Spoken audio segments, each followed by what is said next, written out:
Okay, as usual, we are waiting for people to join, if they're going to join up or show up.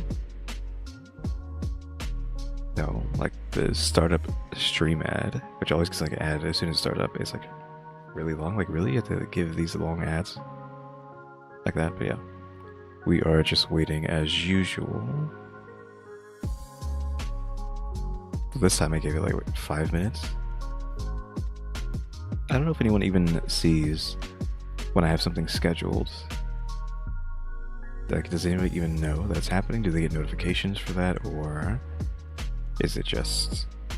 Sure, they might see it if they just happen to be scrolling on their phone or on their computer and see that it's like showing up in the... what? The like subscription feed, or maybe the just front page or whatever. Because I don't actually know. I don't know if I've ever seen like a notification for so and so is going to stream soon. I don't think so, right?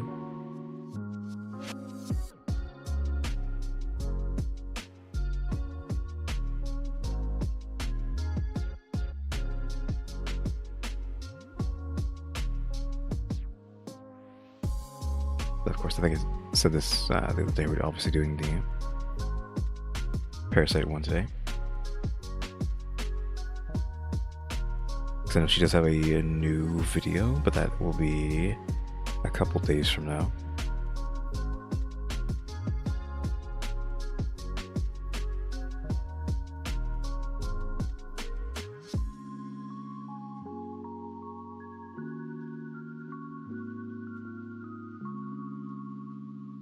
Hello, Marwa.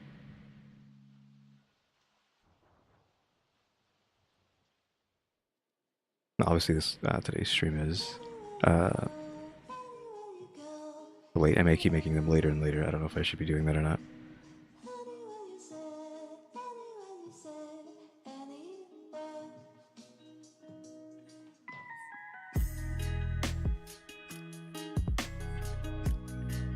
A couple more minutes until we start. Again, the time on the screen here, any of these screens, the starting soon, the BRB, and the ending, are accurate date and time. So it is, in fact, 1958 right now. Oh, so 7 o'clock, 7:58 for me specifically. Yeah, early today, but yeah, I don't know if again, starting later and later is a good thing or not. Since you're here, basically as soon as it starts this time, so I don't know if because I started later, if that had anything to do with that.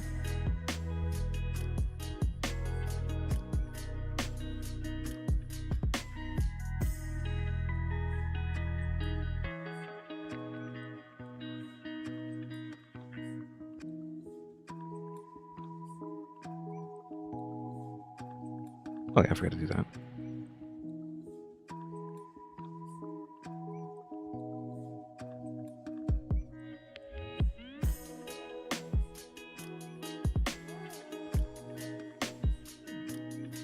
I expect to be here for around 2.5 hours. Oh, I forgot to speed this up. Hold on, this isn't sped up.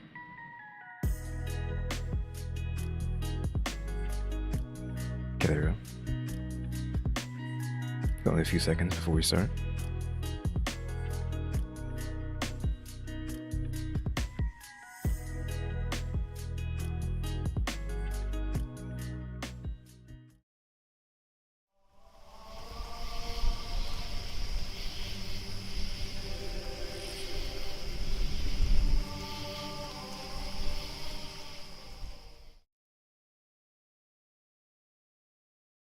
Hey guys, what's up? We're back with some more reactions after dark, and we are of course going to be watching Parasite actor found dead after 2 women blackmailed him, and 19-hour police interrogation, obviously by Rotten Mango, which obviously that title sounds crazy now.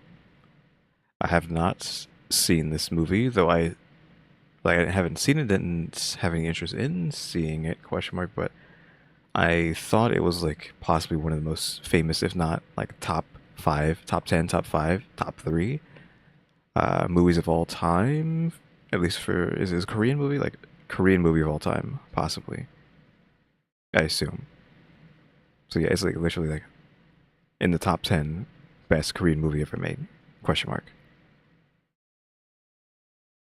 Oh, so it's 5 in the morning for you, so like it's even worse. Uh, for you then. It's like that's actually like bad that I'm starting so late. Uh, but yeah, I'm assuming like it is like crazy movie, but so it's kind of like what happened here? Like, are these two women like just fully evil, or was he kind of like bad too? I don't know. Also, we're doing this because it was suggested a long time ago, but I was holding off on it until I finished the Karen stuff. So we're finally getting around to it, and like I said, a couple days from now we'll do the newest video from her, which I don't know what that one's called. It's like it has 1300 in it. It's not down there, so her newest video that'll be like a couple days from now. But yeah, I think that's it. We could just go straight into it now. Question mark. I don't think there's anything else I have to say. No, nothing comes to mind. Bada bing, bada boom. In a prison cell in South Korea, there's these two very pretty, very young girls sitting at the edge of their prison beds. They're in the same cell, and they're either going to be very friendly or they're going to rip each other apart by the end of this. There's going to be no middle ground here. So they start feeling each other out. And how... Okay, so we're in a prison, but a couple of women, right? It's women's prison. I'm rolling back because... sitting at the edge of their prison beds. They're in the same cell, and they're either going to be very friendly or they're going to rip each other apart by the end of this. There's going to be... I'm only rolling back because my arch nemesis is back. This lamp. We haven't seen this in a long time. no middle ground here. So they start feeling each other out. And how old are you? I'm 95. You? Side note, in Korea, usually when someone asks you for your age, you give them the year of your birth first. It's interesting, but 95 meaning 1995. So by Okay, so I was like, 95, is that just like a joke, or? this point, she would have been what? Maybe 24, 25 when they met? It's so interesting. Isn't that like more math you have to do? Yeah. I guess they don't really care how old you are. They want to know if you're older and how many years in relation. But then when you Yeah, I mean, it works for like, what is it? Well, it works for the alcohol thing, because like, the joke of like, oh, were you born before 2000? Okay, you don't have to show me your ID, right? give birthdays and dates, it gets confusing, right? Yeah. Okay. So all they care about is the seniority. Like, Exactly. So even now, it doesn't matter, right? Because we're in 2025, so no, even past 2000, or even into the early 2000, you can still be like 21, right? Yeah, like if you're born before 2000, you don't, like, you're just old. You're elderly, question mark. dates, it gets confusing, right? Yeah. Okay. So all they care about is the seniority. Like, Exactly. So if we're both 95, then the next question would be what month? And then it's very quick to decide who's older. The other girl goes, I'm 91, so that means I'm 4 years older than you. I'm your 언니, I guess, which is like an older sister. So what are you in here for? Fraud? You? Drugs. These two girls, Nami and SJ, would smile at each other because this was good. This was very good. They got to planning. They promised each other once they got out, they would get apartments in the same building, just a few floors apart, so that they could always be together. They felt a friendship that was developing. And while they're planning their futures out together, on the other side of the world, Parasite was winning an Academy Award for Best Picture. Standing on stage, feeling on top of the world, would be Lee Sung-gyun. He was an A-list actor in South Korea already, but this is like a new height of his career, a new height of fame. He's internationally known now. But in less than 4 years, he would end up dead. And these two girls from prison would have something to do with it. Oh, then we need to obviously turn that off as usual. It's just like crazy. Because I was like, oh yeah, I thought like, I've never seen the movie, but I thought it is considered one of the best ever made. So it's like, oh really? This, you know, assuming he's the main dude, like that main dude's dead already? Like that sucks. Sponsors who have made it possible for Rotten Mango to support the JED Foundation, a nonprofit that protects emotional health and prevents suicides for our nation's teens and young adults by giving them the skills and supports that they need to thrive today, but also tomorrow. This episode's partnerships have also made it possible to support Rotten Mango's growing team of dedicated researchers and translators. We'd also like to thank you guys for your continued support as we work on our mission to be worthy advocates of these causes. Now, as always, full show notes are available at rottenmangopodcast.com. We did have our Korean translators and researchers assist on this case, but I will say that there is There's a lot going on, and there's a lot of other people involved, conspiracies about why this became such an overblown investigation. There's differing sources on the exact timeline of events. We tried to gather all the accurate facts of the case and compile them in an easy to digest format for you, whilst we try our best to remain neutral. But if there is anything at all that is lost in translation, miscommunicated, or even anything additional that you would like us to know about this case, please let us know down in the comments. And a quick content warning, there is brief mention of suicide in this episode, so if that is something that might bring you to a dark place today, please just take it easy, skip this one, go watch a comfort show, and stay safe. Okay, so it is side, which I was assuming it was not murder. So not murder, it's side. That being said, let's get started. Nami had been out of prison for a while, and everything was working out relatively like she had planned. She's living in the same apartment complex as her best friend Estray that she met in prison. She's running her own business that's doing really well. And then boom, a text message comes in ready to ruin everything for Nami. An unknown profile on Telegram messages her. The user's name is Nenemtin. Nami has never heard of this username. She has no idea who this is. This person isn't even in her contacts. It's a total stranger. She goes to open the message and it reads, "The stuff on your photo albums." What is this person even talking about? So she texts back, "What about my photo albums?"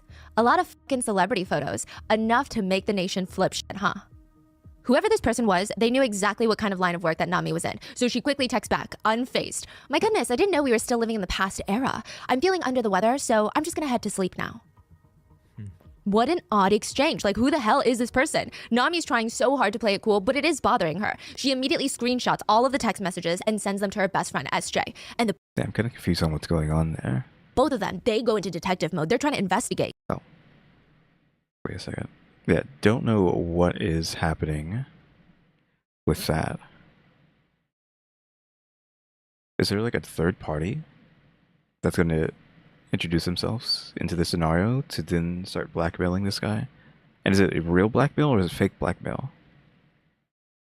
But this is an account from Telegram, which is anonymous. They have nothing to go off of, but maybe the blackmailer's username, texting cadence, any hints in the messages themselves, which are basically none. They barely exchanged messages so far. So let's start with the name. Nenemtim. SJ, the friend, immediately screenshots something and sends it to Nami. It's a package of instant noodles. 비빔면, which is like a cold, spicy stir-fried noodle, but the brand calls that noodle Nenemtin. It's a household brand in South Korea. So this is just a food brand? Yeah, Okay. so I guess it would be the same as someone's username being SpaghettiOs. It's a brand by Chef Boyardee. Like, that's the Yeah, name of yeah. their product. Yeah. But it's technically, I mean, and I don't know if you would call it spaghetti, but you get the idea. It's very brand specific. So SJ sends Nami a screenshot of the noodle packaging and she says, "Nami, young people these days call 비빔면 by the brand's name instead, Nenemtin. Do you think this person messaging you is..." And Nami's like, "I know exactly who it is. Okay. Precisely. It's So just 정다은." out of nowhere? So this case is actually has a lot of very random, bizarre people involved. One of I don't know who that is. Have we talked about that person before? Question mark? I don't think so. Just some random guy for right now. Also, I don't know if anyone needs to know what SpaghettiOs are, but it's just like a pasta for kids. Question mark, if you can call it that. She said she didn't want to like call it spaghetti, but it's like kind of like a pasta, shaped childlike pasta. One of them being 정다은. That's their name, 다은. 다은 is kind of famous. They're an 얼짱 contestant winner. 얼짱 is literally translates to best face. Like 얼 is 얼굴, face, 얼. And then 짱 is like the best. So they would have these reality shows, contestant shows, contest shows where they would bring in the best faces from the nation and just basically whoever has the ideal face wins the contest. Like a beauty contest. Yes, but it's very face specific. It's not personality. You don't really like answer questions. You don't do the bikini shows. It's all about your face. Is it like a really prestige title or is it more like Yeah. a TV? Oh, it's like a real award. Well, I wouldn't say it's like Miss America, but it is it's a high compliment to be called an 얼짱. But it's not really something that you have to win through that competition. It's you could call anyone on the internet an 얼짱. It's a compliment. Basically. Yes, and they have a very specific look. It's like that perfect face look. Like I would say maybe Karina from aespa is the best comparison. Like that is the it look. And Talon got famous for having a good face. And eventually Does SpaghettiOs taste like rusty coins? I don't know. I've had a lot of SpaghettiOs in my lifetime. I don't know what rusty coins taste like. I could argue there's a metallic taste. Question mark. So maybe. Honestly, I don't know if I would say rusty coins, but yeah, metallic, sure, for SpaghettiOs. comparison, like that is the it look. And Taeun got famous for having a good face. And eventually using that fame, Taeun would start working in the music industry. But probably what they're the most known for is dating Han Seo-hee. She's gonna become very important in this. She is probably one of the most controversial K-pop trainees to ever exist. She's been It's a trainee. involved in almost every major K-pop idol scandal. The two of them briefly dated, then had a very public and messy breakup where they both accused each other of being physically violent and abusive. So, side note about Han Seo-hee, she was involved in Big Bang Top's weed scandal that happened in like 2011. Weed? So she's just kind of involved in all the drama. Okay. Any drama, she's in there somehow. Now, after this breakup between Han Seo-hee, she's gonna get questioned later, and Jung Da-eun, they all run in the same circle still. So they all hang out with the same people even after they broke up. Okay. And they hang out with Nami and SJ. Taeun also has a criminal history stemming from selling drugs on Telegram. And this is where the dots start connecting some more. Taeun's Telegram username used to be Japaghetti, which is a brand of black bean noodle. So black bean noodle is the dish, but Japaghetti is a very specific noodle brand's version of that dish, and they call it Japaghetti. It's not even black bean noodles, it's the brand's name for it, just as how Nenimtin is not spicy cold noodles. It's the brand's name for it. So that's how she made the connection, because Yes. she always uses brand's name as her name. And Taeun is younger than them, in early 20s, so they're like, okay, young people call 비빔면 nenentim, you know, which older people don't really do that. They also really like to use these brand names for food as their username. And on top of that, the two girls remember that Taeun also had a bit of coding experience. So to them, everything is clicking, everything is making sense. Taeun did this. Taeun hacked into Nami's photo album. Okay, what do we have? I can move better than yesterday, so I'm going to go to OBGYN and go to the hair salon to dye my hair black. What's this again? A bunch of laughter. No, that's not laughter. What is that? Just gibberish in the middle there? Should I read or not? I think it's Jung, blocked T. It seems like she did something during investigation. How does she know your number? And got all the pictures of the celebrities and is now blackmailing her because Taeun is the blackmailer. Whoever the spicy cold noodles were though, they're just getting started. They text Nami some more. You're ignoring my text? When I see that you've clearly read it, I'll go straight to the celebrities instead then. Get ready to get f***ed. Another text. Make 75... Is that what was being said Straight here? to What do we have? Hey Kay, why are you online if you said you're sleeping? Always lying through your teeth? How many people did you tell that you got contact from me? You sent messages for 2 hours and got answers. Told your story to 13 people. How many people did you show after capturing? You thought my words were trash. Even after you read it, I'll show up at G establishments. Get ready to get screwed up. the celebrities instead then. Get ready to get f***ed. Another text. Make $75,000 by Wednesday, and I'll add in another $8,000 for each day that you're late. I'm not going to ask for more after this. I'm not some sort of gangster. Get all the cash that I want by Wednesday and put it in the fire hydrant in front of your house. What do you have to like translate thug to gangster? I mean, maybe she's not like actually just reading it specifically. So she's just remembering it from memory. Because it seems a lot of times she's just like saying full things from memory. Listen to me. Unless you want to ruin everything for everybody else, don't fuck up everyone else's life. Just fuck up your own. Audio files, videos, photos, I have it all. Your whole place, your whole business, it's going down. The blackmailer starts listing off a little bit of what they know, just a little taste of what's about to come. And this has been redacted from the reports. Redacted, abuse of power. Redacted, drug trafficking. Redacted, drugs. Each one of those redacted names were high-powered people and or celebrities. The last one on that list was an A-list actor in South Korea, internationally acclaimed by playing the rich father from Oscar-winning film Family Man, Lee Sung-gyun. The blackmailer texted Nami, "Tomorrow, I'm gonna start with Lee, so be careful." If you ever see your husband has a strange charge on his card every Friday night for a bakery that you've never even been to before, and you guys are... Is she talking about this guy? Which I think he's Lee? Is what she just said? Or is she talking about her husband, her actual husband, just as a joke? in South Korea, you might want to look into that.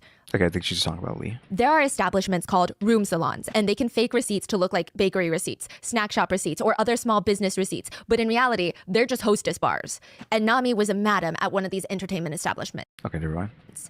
So in Japan, they're hostess bars. In Korea, they're kind of called room salons. There's a little bit of overlap. There's a lot of similarity, but there's some differing points. They're like fancy karaoke bars in Korea with private rooms. So the sole purpose is entertaining men.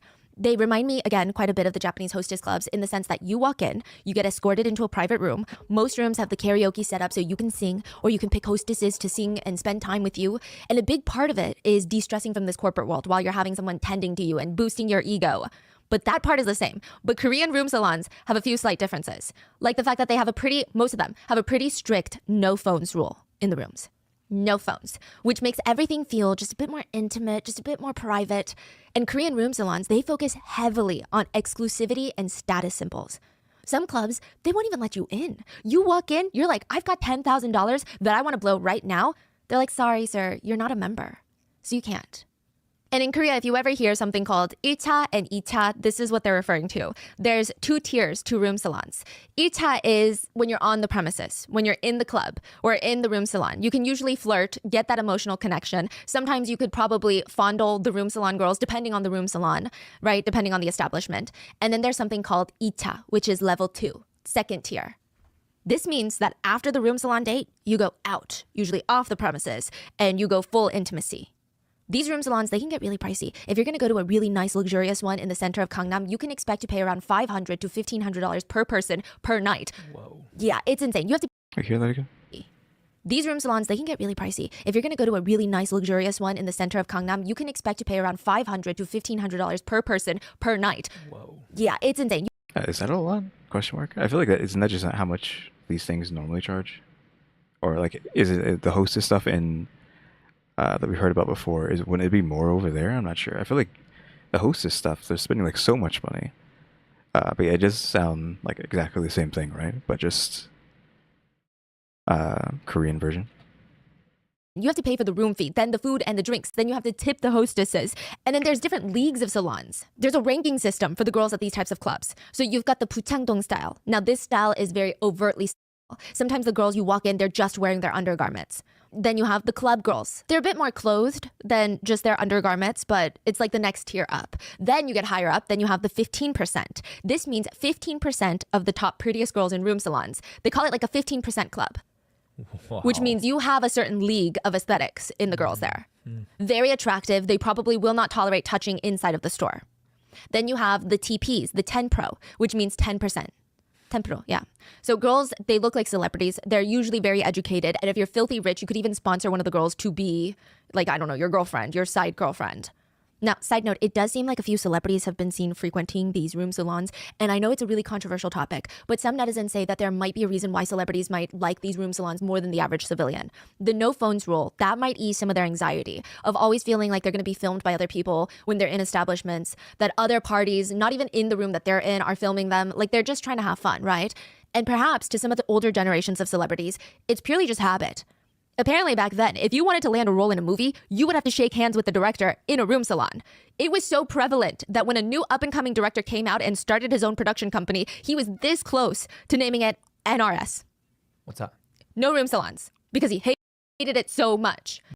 It's like weird that they have, like, that was like a thing. So they have to go shake hands or do whatever stuff behind closed doors in one of these salons, question mark. You know, just because of the whole no phone thing, which that's weird too, right? I don't think I really commented on the no phone thing. I mean, it makes sense, but then also if something, well, in modern day, if something actually bad does happen, there's no phones to, like there's no evidence of it, unless they have cameras. I would hope that at least they would have cameras, CCTV in these places, question mark. But if they don't, then you just have rooms that has like no info of what's going on in them. And if something bad happens, well then I guess, oh well, question mark. He was like, this is a part of the industry that I wish would just die off. I hate it. Like that's how strong and prevalent it was. So it is very deep rooted in the celebrity culture. Yeah, okay. Like I think it starts when you don't really have a choice. You just have to go. And the one in question today is dubbed a 1% room salon in Gangnam, meaning they only offer memberships. You cannot step in there and book a private room unless you're a member, even if you have the money, which adds to the exclusivity and the discretion of the business. Only the top 1% can afford this room salon.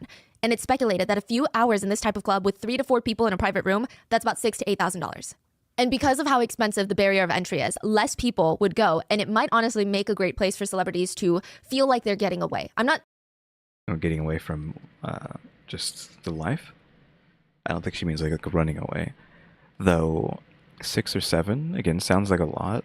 Like host stuff. I feel like the host stuff that we've been hearing about, they're out there spending like what, up to $100K in a night sometimes. So again, that doesn't sound like a lot when host clubs / hostess clubs, well, certain people are spending their entire life savings.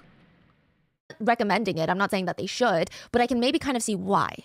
The barrier for entry is so high. Maybe it feels like it's more secretive and not many people are going to out you and talk about it and post like little sneaky pictures of you online. And you can finally just have some fun. Nami runs one of those, a 1% club in Gangnam. But there's a give and take in place for room salon madams and their high profile customers. I don't want to say clientele because that makes it sound like they're buying intimacy, right? That's not what I'm insinuating at all. But just, customers, patrons of an establishment. Discretion. You get paid to not talk about what you see. Once that trust is broken, nobody's going to want to visit Nami's business ever again. And this blackmailer is going to ruin her entire career. Even if Nami gives the blackmailer the money, who's... Wait, that now it makes sense. Like, why does she have all these pictures of celebrities? And I'm just like realizing that now. It's like that's why she has the pictures, because she runs one of these clubs. to say that they're going to stop there? What if they keep going? What if they keep coming back for more money? It's never going to end. Ding. Another message from the Noodle Telegram account comes in. Do as I say unless you want to ruin someone else's life. I don't think you know the situation that you're in right now. If you ignore me again today, I'm going to reach out to your mom. Nami sent more screenshots of these conversations to SJ, her best friend. And SJ's just trying to warn Nami. Like, don't piss off the hackers. Don't piss off the blackmailers. Just figure out what exactly they know. Like, what in your photo albums? She texts, don't turn them all into enemies, Nami. Nami's hot-headed, though. She texts back, yeah, well, I'm not going to give them a freaking penny. Just find out what they have on you first. Hear them out. SJ tries to comfort her best friend, Nami. I mean, even if they know you're doing drugs, they can't touch any of your celebrity friends, like Lee Sung-kyun, the Parasite actor. How are they going to touch him? Yeah, I guess that's true. But I had an idea. Should I just tell Lee Sung-kyun, Lee? Just tell him that I've been hacked and that I'm being blackmailed into giving them $500,000? Okay, now it's getting confusing here. What do they know? Even if they say you do drugs, Lee won't be affected. Yeah, don't instigate. That's true. Should I beat them to it and say that I am being threatened by a hacker? Got extorted 50 million Korean currency. Like what? Like that? No. So, friends telling her not to do this, but obviously that's not what happens. Wait, so she's about to blackmail the actor? Yeah. While being blackmailed? She's being blackmailed for $75,000, and she's going to go turn around to the Parasite actor and say, hey, Lee, I need $500,000. Otherwise, people at the press are going to know that we hang out. Do you want to be seen with the madam of a room salon? That's crazy. When you have a wife and 2 children? Is that what you want? Tsunami has this brilliant idea of playing both sides. She would lie to the blackmailer and get money from Lee. Then she would lie to Lee and say that she was going to give the money to the blackmailer, but neither of those things were going to happen. It's not even like she wants to take the $500K, give $75K to the blackmailer, and then keep the rest. Mm-hmm. She wants to keep it all. She's like, I'm just going to screw both of them because whatever. Wow. Yeah. In the original blackmailer, sure, but like really, this guy? She shares her bright idea with her best friend SJ, and she texts, I'm just going to play Lee. Should I do this? This is what I read earlier. I mean, friend said no, so I don't know if you should have listened or not. I mean, obviously she should have listened. But... Oh, you shouldn't. Because Nami, if you don't give money to the blackmailer, what happens to Lee Oppa who actually gave you the money? And Nami just responds, oh, well, he'll just be a fucking R-word. Nami starts texting Lee Sung-kyun. I was trying to figure out what was being said there. I was like, oh yeah. Lee, stating that she's being blackmailed and her phone was hacked and the press is going to find out that he's basically having an affair with her, if you will. He has an actress wife that he's been with for over a decade. So much of his image in the public arena is being part of the perfect family. They're kind of the it couple. They're like a middle-aged but it couple. They're both at their prime. I mean, they share 2 beautiful children together. But now the blackmailer knows that Lee, the perfect family man, has been spending some time with Nami, the madam of a room salon, in her private residence. And for that information, Nami's like, okay, you know what? Oppa, I negotiated and I got it down from 500,000 to 250,000. So I'm gonna need 250,000. Nami starts texting Lee. Okay, Oppa, I have to make a choice now. First things first, Oppa, you need to live. Even if something happens to me, you have to live. That's why I'm telling you all these things about what's going on when it would be better for me if I don't tell you. I asked around and there's a lot of people who have lost everything because they didn't comply with these types of threats from blackmailers. If we ignored this person and they go to the media about this, you and me, we're all done for. Like, not saying this relationship is done for, but she's insinuating our lives, our careers are done for. Just trust me this once and comply with the demands of $250,000 and I will make sure nothing incriminating about you gets out. I'm going to turn myself in today for questioning because they are saying that they're going to go to the police about my drug reports. Do you think that they're going to run forensics on my phone? Nami continues trying to get $250,000 out of Lee. Okay, so does he end up giving it to her and then just self-deleting for whatever reason? Like, what is even going on? Does he just like immediately just give up? Question mark. And like not give anything over? I don't know.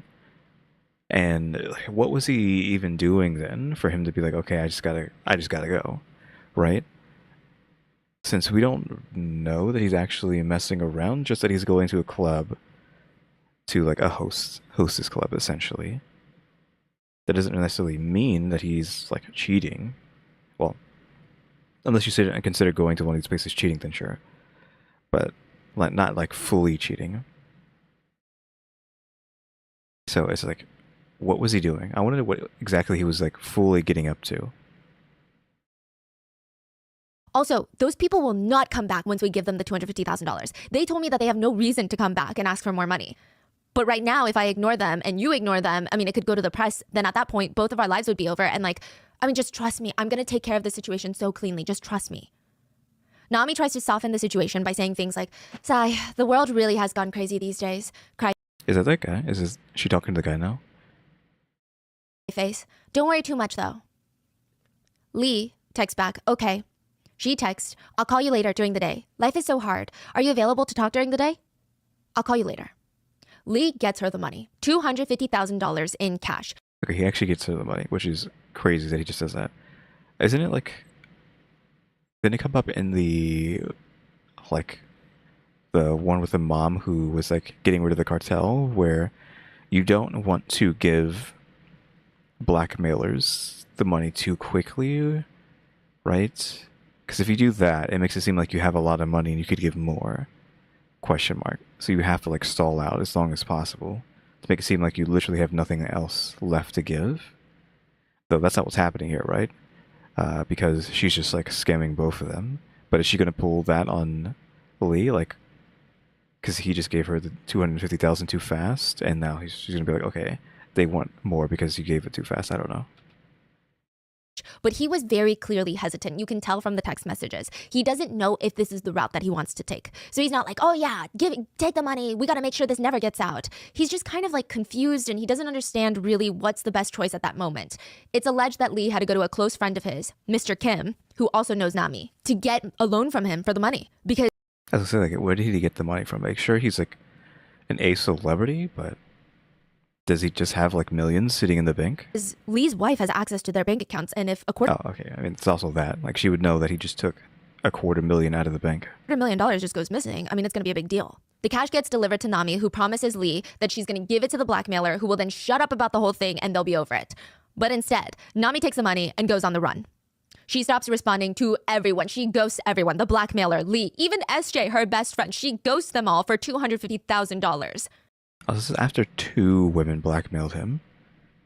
So where does the 2 come into play? Because her friend was specifically saying, hey, don't do this. Is she then going to be like, okay, my friend just ran off with $250,000. I got nothing else better to do but then to do the exact same thing and like scam more money off of Lee? Question mark.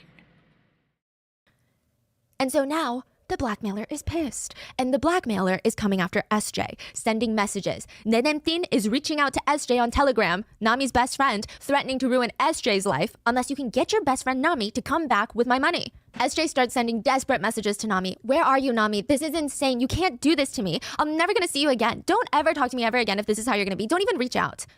Nami finally... Isn't that like counterintuitive?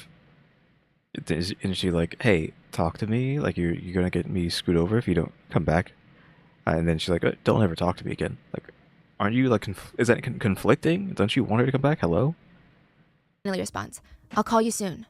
Call me before noon today. Noon comes and passes.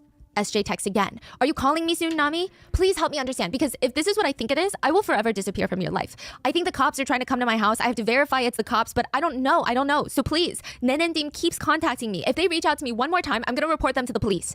Don't try to get me to understand your side then. Do it now. If not, I never want to see you again. Ever. Nami finally responds. Stop contacting my friends and acquaintances asking where I am. And I'm sorry. I wronged you in all of this, okay? I'm sorry. Because now it's on SJ. I mean, you are friends with a criminal. I mean, you're also a criminal, but you're both criminals, so you can't expect, what you call it? Is it no honor among thieves, question mark? That kind of thing. Now the pressure's on SJ. Get me my money. So she really just Nami took $250K and that's Dead, it? yeah. That's her exit? Yeah. What? SJ texts her, yeah, well, don't worry. I will have no reason to ever reach out to you again. Nami. Except she does, question mark. Unless the person who is blackmailing Nami is a woman and not whoever this guy was they were talking about earlier. And thus that's where the two women come into play. He says, let me just clean this up, okay? Let me clean up the mess and then I'll reach out to you. Don't forget to eat. What? Change of heart out of nowhere after just saying, yeah, have a good life. What? SJ texts her, yeah, well, don't worry. I will have no reason to ever reach out to you again. Nami says, let me just clean this up, okay? Let me clean up the mess and then I'll reach out to you. Don't forget to eat. Like, it's like don't forget to, like, don't skip meals. It's a very endearing term, which is bizarre in this moment. But how is SJ just gonna wait for Nami to clean this mess up when SJ's life is on the line too? SJ and a man by the name of Samuel walk into the Incheon Police Department with 30 pieces of black hair in a clear baggie and a very bizarre story. A bag of hair? I'd like to report a drug crime. Samuel, the man that's accompanying SJ, tells the police that his girlfriend got a job at a room salon, and the manager there, the madam if you will, got her intentionally hooked on drugs. He said that he did absolutely everything to get her off these drugs, but she just wouldn't quit. Okay, so they're throwing Nami under the bus. So he suspected the madam is keeping her addicted for the purpose of the business. Because he can't convince his own girlfriend to get off the drugs, he decided to go to the source of the drugs. He goes to the madam of the business and tells her, hey, if you don't quit supplying my girlfriend with drugs, I'm going to report you to the police. He was so shocked because she just sat there and said, how much money do you want? That was not what he was after. He doesn't want money. He just wants his girlfriend to be safe. The police are like, okay, kind of a wild story. So what is SJ doing here? SJ hands over the bag of hairs. This is Nami's best friend.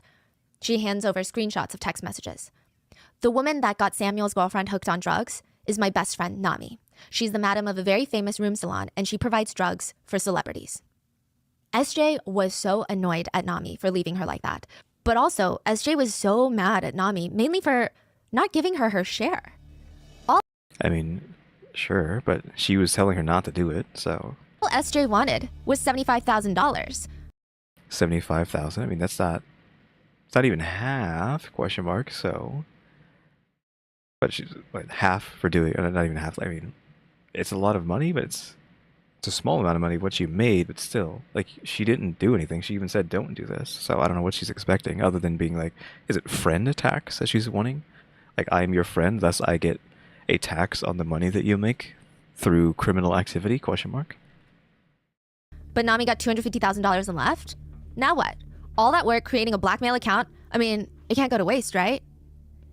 SJ did it all? SJ is the original blackmailer. Oh, okay, never mind then. What? Yeah, because Nami would tell her all these wild stories and send her pictures of all the celebrities that she would meet at her room salon. And now SJ's like, oh, you know what? I need some money, so I'm going to blackmail my best friend. Okay, so we're saying the person who was blackmailing Nami was her friend to begin with, and she was acting like, just like comforting her, telling her not to do this, not to do that, yada, yada, yada, when it was her the entire time. Again, just no honor among thieves, right? So it's even fuller circle. Like Nami betrayed SJ, but SJ had already betrayed her from the beginning by blackmailing her to begin with. So if it wasn't, I was wondering like when the two women blackmailed came into play, and here we go. This is crazy. Yeah. And Nami has no idea. No.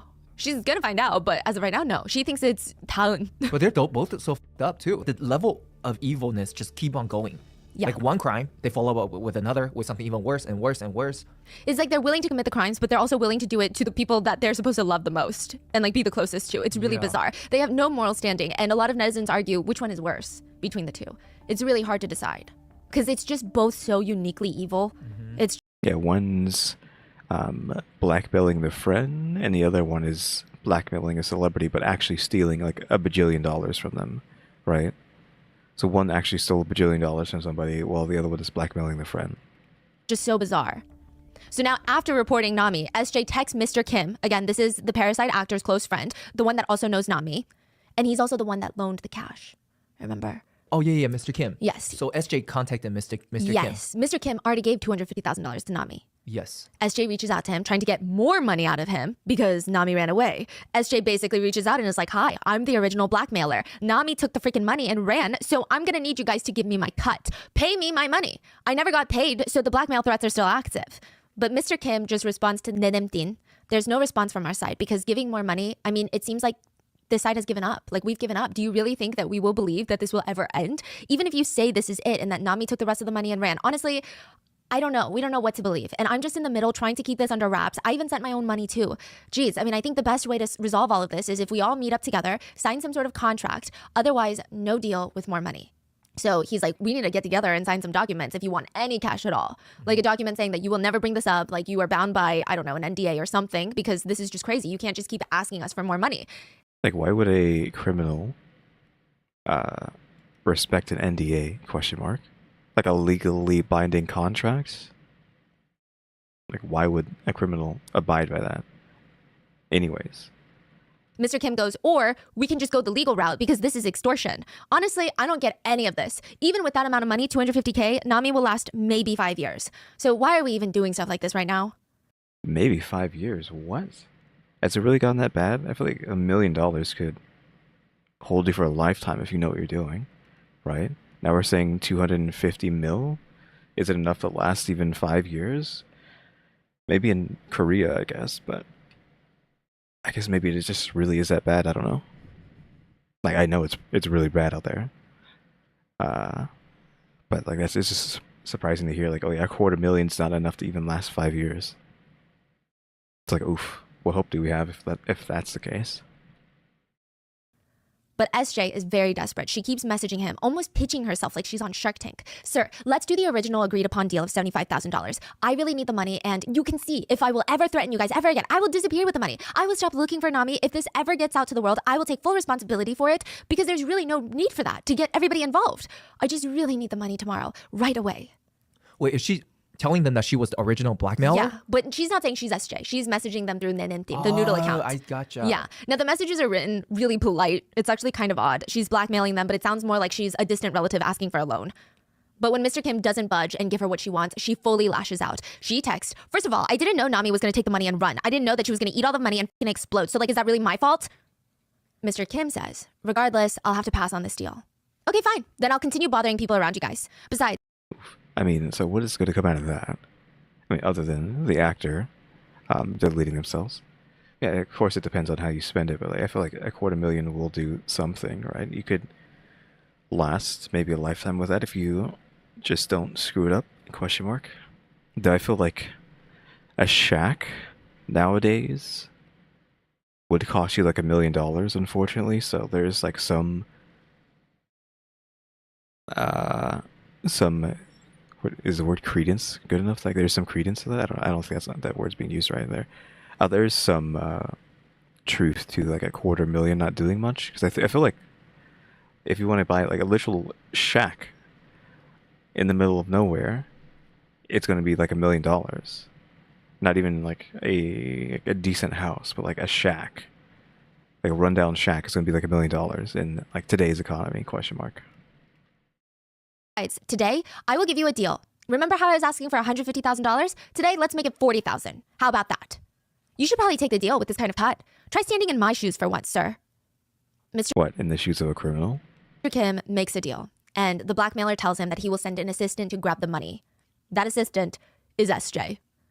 Yeah, So she texts him on her little noodle account, I'm going to send my assistant to grab the cash from you in the parking lot. And guess who shows up? SJ. What? But Mr. Kim is like, oh, that's probably just the assistant for the blackmailer. Oh, he doesn't know SJ. No. Oh. Yeah, it's like a whole thing. Ultimately, SJ gets $40,000 in cash in the parking lot of a grilled eel restaurant in Gangnam. And just to recap, SJ is the original noodle blackmailer. She was texting Nami about the blackmail threats, like she has no idea what's going on. So she's Nami's blackmailer and her best friend giving her advice on what to do with the blackmailer. Yeah. That's why she's saying, like, no, don't play Lee. Like, don't do that. Don't run off with the money. Don't make enemies. Just see what they want. Wow. She ends up getting $40,000 from Lee. Nami, the madam of the business, ends up getting blackmailed, but plays Lee and runs off with $250,000. And it takes about 3 to 4 weeks to be issued a passport. Okay, we're saying that's just how long it takes for them to try to get out of Korea, question mark, I'm guessing. So 69 days, right? So that's longer than 3 or 4 weeks. Nami was a few days in when she was caught by the police. Police had records that she applied for a passport and a visa planning to flee the country. Does it just immediately caught? But flower snakes are known not to travel that fast. That's what people call Nami, a flower snake, a 꽃뱀. That's what we call them. Okay, so a flower snake is the Korean version of a gold digger, but it's actually a lot more scathing than a gold digger. Gold digger is like, okay, I don't know how offended I'd be if I was called a gold digger, but a flower snake, it's such a ruthless term. Well, it already has a snake. Calling someone a snake is already like a decent insult, right? So It's a woman who waits in the gardens like a little snake near all the beautiful flowers, just waiting for someone close to come by. They slither towards their next victim, seduce them, and then ask them for money in return for their silence. So it's not even someone that wants to date someone with money. It's more so, I'm going to literally sleep with that person. Someone that I know shouldn't be sleeping with me, whether it's a married man, a company executive, someone that would be in trouble if the world found out that they slept with me. And immediately afterwards, I'm going to ask them for money in return for my silence. I see. It's like blackmailing. They're literally blackmailers.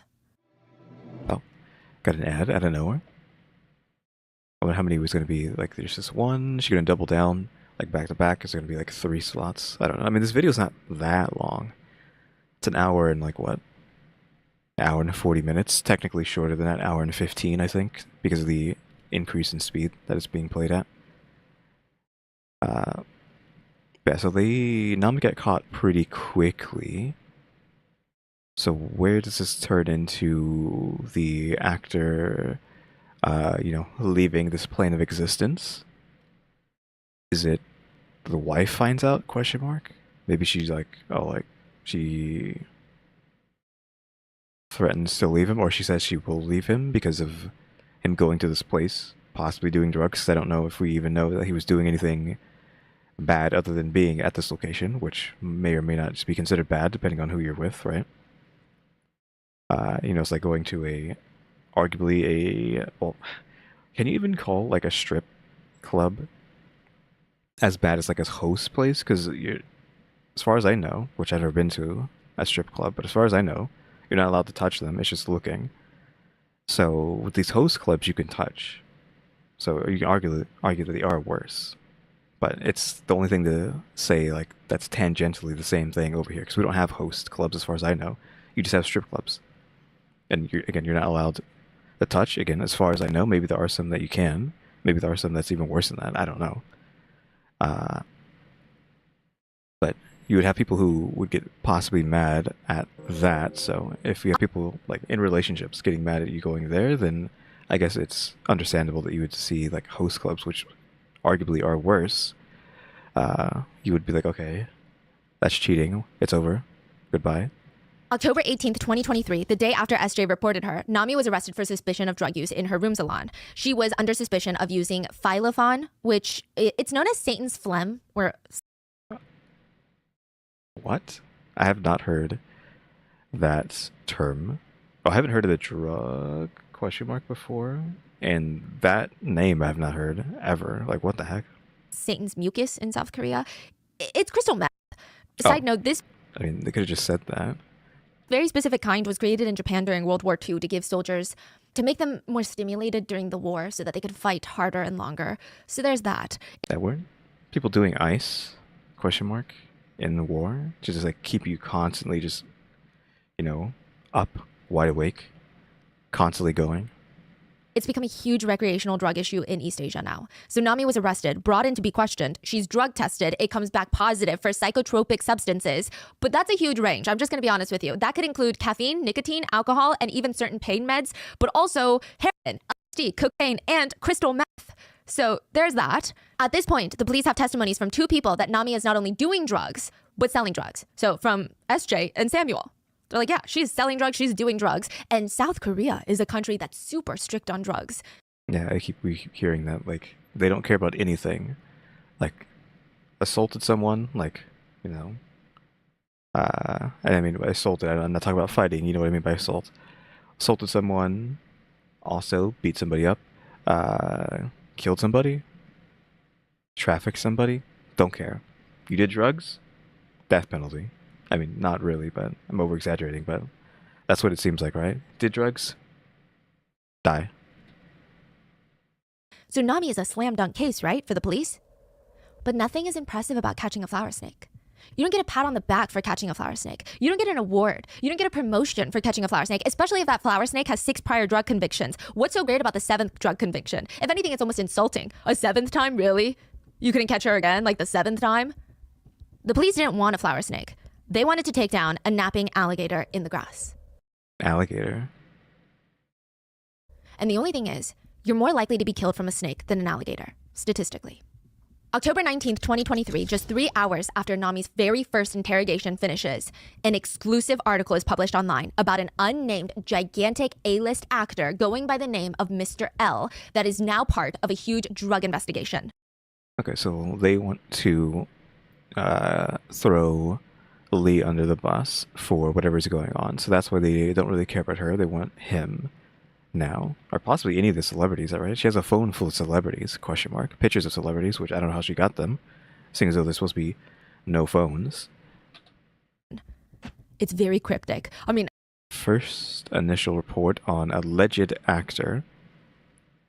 Writing it like as alleged actor, just how like the English language works is just seems funny. Like alleged actor. Oh, he's allegedly an actor. Really?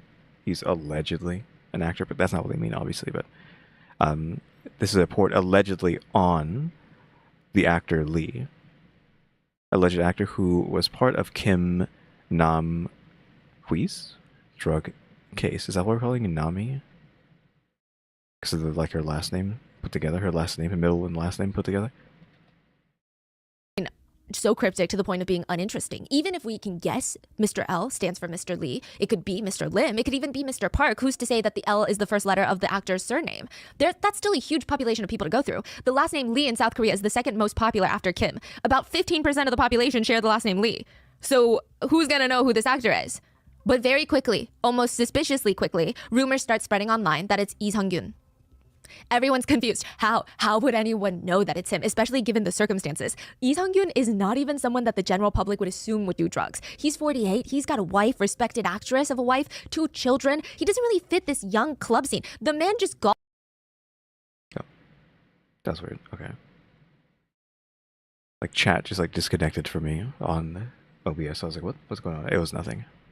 Respected actress of a wife, 2 children. He doesn't really fit this young club scene. The man just golfs. When he goes onto variety shows, reality shows, all he talks about is his love for his kids and golf. Like he's Really just like obsessed with golf? Obsessed with golf. The reporter would eventually come out to state that the police gave them the name. Just hello? Renesha, I guess. I'm not good with names, but I'm assuming like Renesha. Hello? How's it going? exposed the fact that Lee was involved in an open drug investigation.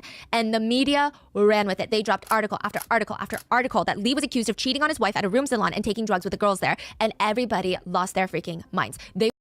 Okay, so just as soon as they thought he was doing this, they're like, okay, just run his name. We're already back to the golf part, but... Is his love for his kids and golf. Like, he's obsessed with golf.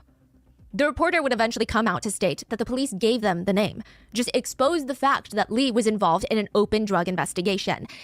Okay, so the police just told the media, yeah, we're talking about this dude. You know, just throw him under the bus.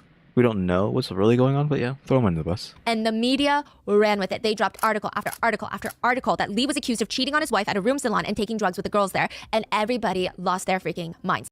I mean, that's just what the media does, right? They need to get the clicks. It doesn't matter like what is actually happening. I mean, maybe he was doing that, but it doesn't matter what the truth is, right? It's just whatever will get you the most clicks.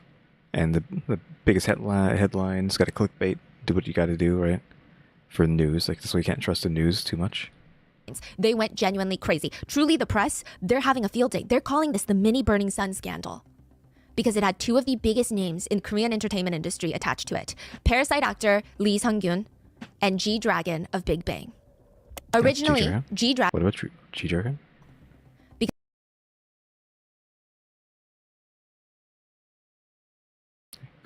Crazy. Truly, the press, they're having a field day. They're calling this the mini Burning Sun scandal. Wait, what? Mini Burning Sun?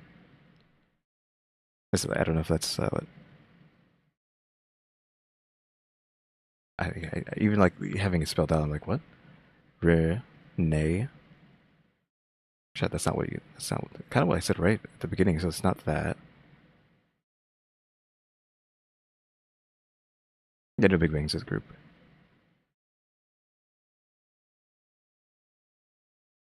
Maybe Renisha? Nisha? Renisha? Is that it? Yeah, like really a mini Burning Sun. So I'm guessing Burning Sun had already happened once this started then, if that's what's going on. Like, what was like the what did they call like the guy's like own personal Burning Sun? I forgot which case that was.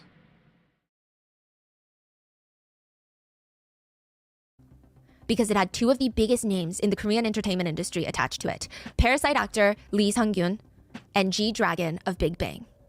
Originally, G-Dragon would be the bigger focus of the media. People were going in and overanalyzing every single video of G-Dragon. They were looking for any strange body movements, unfocused eyes, slurred speech, anything that could indicate that he was a drug user. People were saying, oh, well, Top from Big Bang was busted for weed usage. Seungri from Burning Sun, right? And then now G-Dragon, we knew it. We knew it all along. There's a video of G-Dragon at the airport taken by paparazzi that became one of the trending videos associated with this case. It shows him walking through the airport while paparazzi follow him around taking pictures and videos. And he's like so... I mean, skittish isn't the right word, but he's acting so weird. Can't seem to stay still. He's touching his face, he's touching his hair, readjusting his clothing. He's stretching, which, side note, I saw the video and I do think that he strikes me as maybe a little bit more active with his movements than I would normally expect walking through the airport, but there's so much context to this. First of all, we don't know if he has any sort of health condition that could lead to something like that.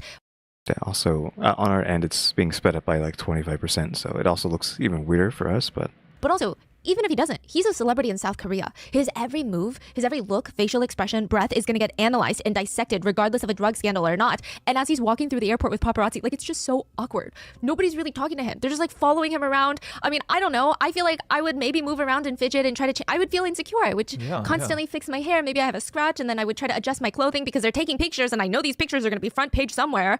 Yeah. Right? I mean, I can't imagine that's a pleasant, non-anxious, inducing, soothing experience. I feel like we talked about like G-Dragon a lot, but I don't know if we've like confirmed that he's done bad stuff, because I thought maybe he was part of the Burning Sun stuff, but maybe I guess he isn't. We just kept talking about him during Burning Sun, so like I don't know if he's like is a bad guy or not a bad guy.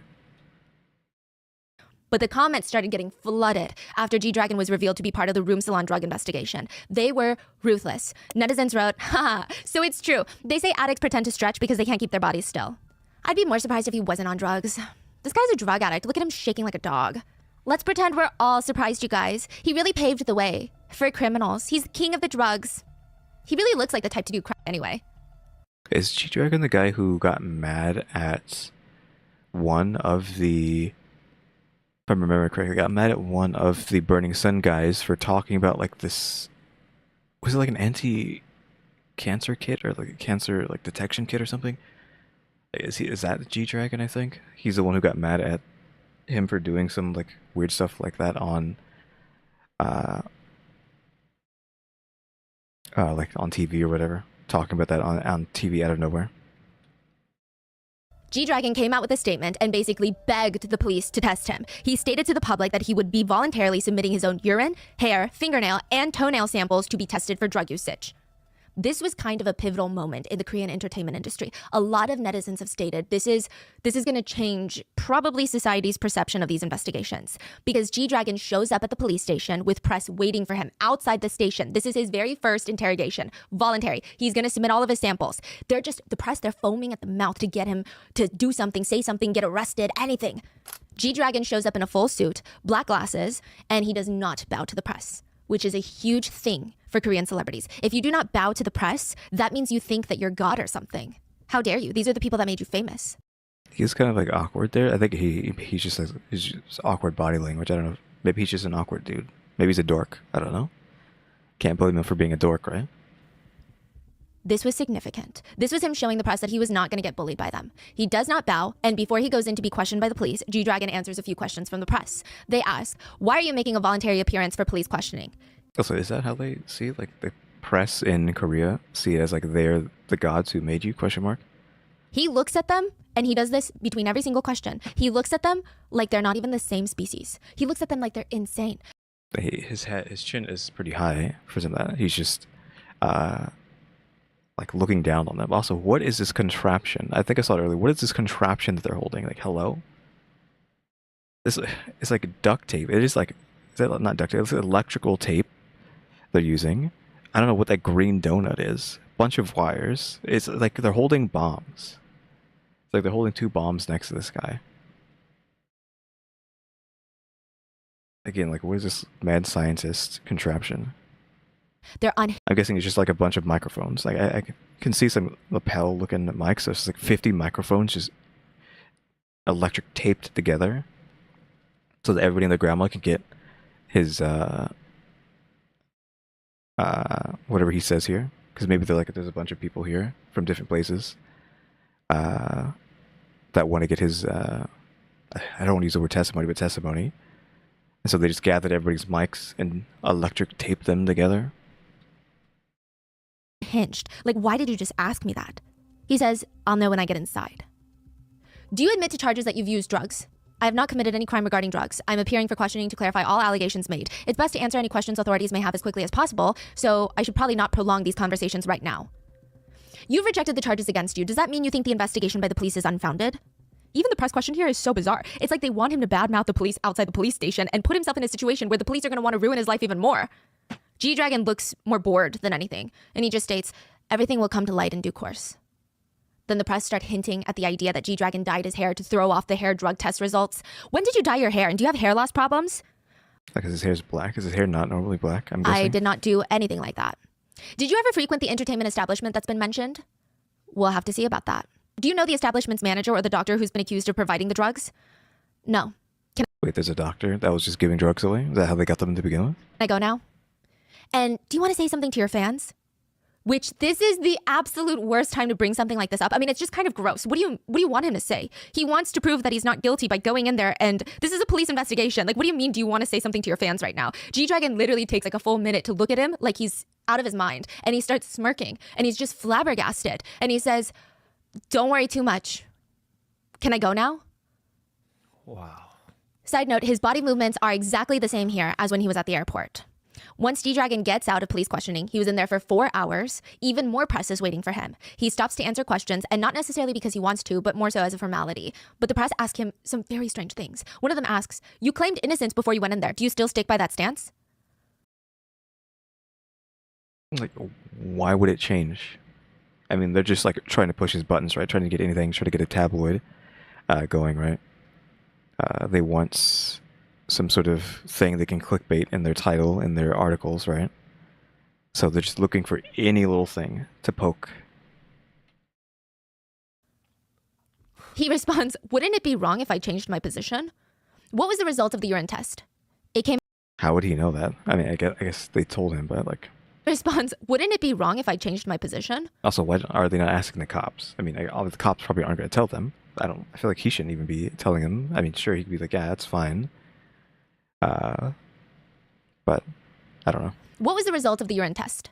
It came out negative. From now on, I hope the authorities will carry out an accurate and swift probe that will resolve this matter. Are you willing to accept future summons by the police to be questioned if they ask you to come? Why wouldn't he? Question mark. If they call me, I would have to come, no? Bro, what kind of question is that? Yeah. It's almost like, just tell us you did it. It's almost Yeah. like that kind of tone. Like, what are you talking about? Just tell us you'll never listen to the police and you don't want to cooperate. Like, what? Yeah. What? He literally looks at the press like they're crazy.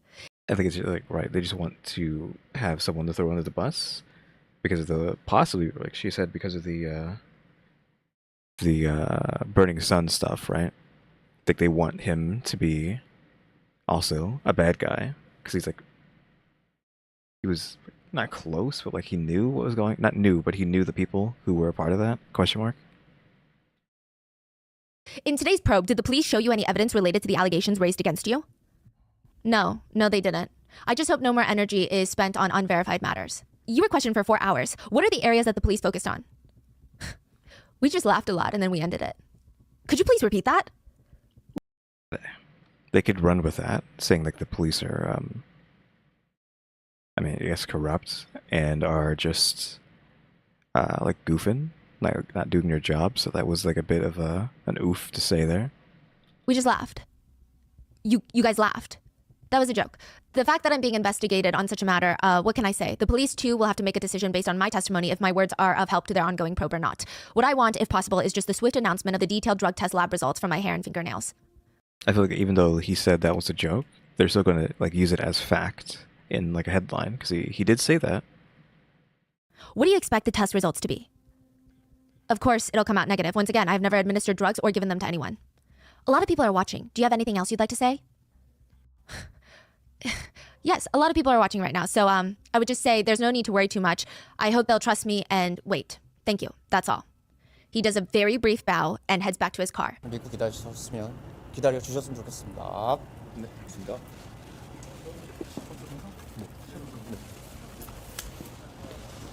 G-Dragon's test results will all come back negative.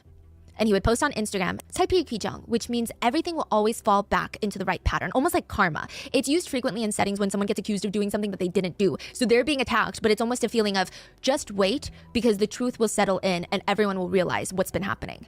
G-Dragon's black glasses that he wore during the police probe, were $1,000, limited edition, and they reportedly sold out immediately after his drug test came back negative. According to Dispatch, so take this how you will, but It's a weird anecdote of what happens. I mean, that's just how that stuff works, right? Your favorite celebrity was wearing X, Y, or Z thing. You want to buy it too? according to Dispatch, G-Dragon visited Nami's room salon at least twice in 2023. It was something that she would allegedly not shut up about and was nonstop bragging about it. Allegedly, she would even sneak videos of G-Dragon while he was going to use the restroom. Not in the restroom, but like when he would walk up from the room and leave to go use the restroom, she would sneak videos and send it to her friends. She would text them things like, GD came to visit me again. But later to the police, Nami would state, every time GD went to the restroom, he would get up and use the restroom, G-Dragon would come back looking very strange. Once I was very curious as to why, so I slipped into the bathroom and I saw some very suspicious packaging there. Okay, so she's trying to make it seem like he is doing drugs or he's a bad guy. Also, slipped into the bathroom? I mean, I know you own this place, but I feel like you shouldn't be going in there. Unless this bathroom is like co-ed. But like, hello? Why are you going in the men's bathroom? That's why he was called in for this probe. That is so vague. Oh, so that's why, that's the reason, the catalyst, if you will, of why they called him in to begin with. That's the end? That's the end. That's like why he got involved in all of this. What did she see? Suspicious packaging. I don't know if that means Like, what does that mean? Like a tiny little clear plastic bag of white powder. I don't know what it means. It I think it's just, she was telling them anything to try to get them off of her back. could be a Toblerone bar packaging. I don't know. Suspicious packaging. Wow. Yeah, that is so vague. And coming from someone with 6 prior convictions and affinity for blackmailing people for hundreds of thousands of dollars, someone that is proven to only be out for their own skin and would even exaggerate stories to their friends to appear a certain way, it feels completely unfounded and not credible. But the police would state that G-Dragon was a drug suspect from that statement. And just to clarify, these are just allegations that he would visit Nami. We don't know if he for sure did. And even if he did go, that's not against the law. What does that have to do with drugs? But even with all of this going on, there was still an article that was posted titled, Hair Removal All Over the Body. What? Even with all of this going on, there was still an article that was posted titled, Hair Removal. G-Dragon shaves his entire body, except his head, and appears at the police. I always do hair removal. Explanation. I mean, sure. Like, who cares? I know they're trying to say, like, oh, he shaved all his hair off to somehow get away with doing drugs. I don't know, like, what the connection there is, but, like, Okay, well, let him shave his body if he wants to. All over the body. The article alleged G-Dragon shaved all his body hair and bleached his head hair, to which his attorney made another statement. G-Dragon has not removed his hair at all since it was reported that he was booked. He voluntarily submitted his hair, fingernails, and toenails to prove his innocence as quickly as possible. Again, all test results came back negative. Even the National Forensic Service would confirm that G-Dragon did not dye or bleach his hair recently. But in this case, there is no such thing as innocent till proven guilty. It really feels like a witch hunt. Like they just wanted a name to explode in the news. But aren't you curious as to why? January of last year, there was a huge drug bust in South Korea. It was blasted all over the news. The police found a drug trafficking ring where a group of individuals were growing, using, and selling marijuana. The police were so proud of themselves. Officers are getting promoted left and right because of that drug bust. There were talks about how advanced the police were getting at tracking drug users, how competent they were becoming. But there's actually a secret behind this brilliant police bust. The police received a tip.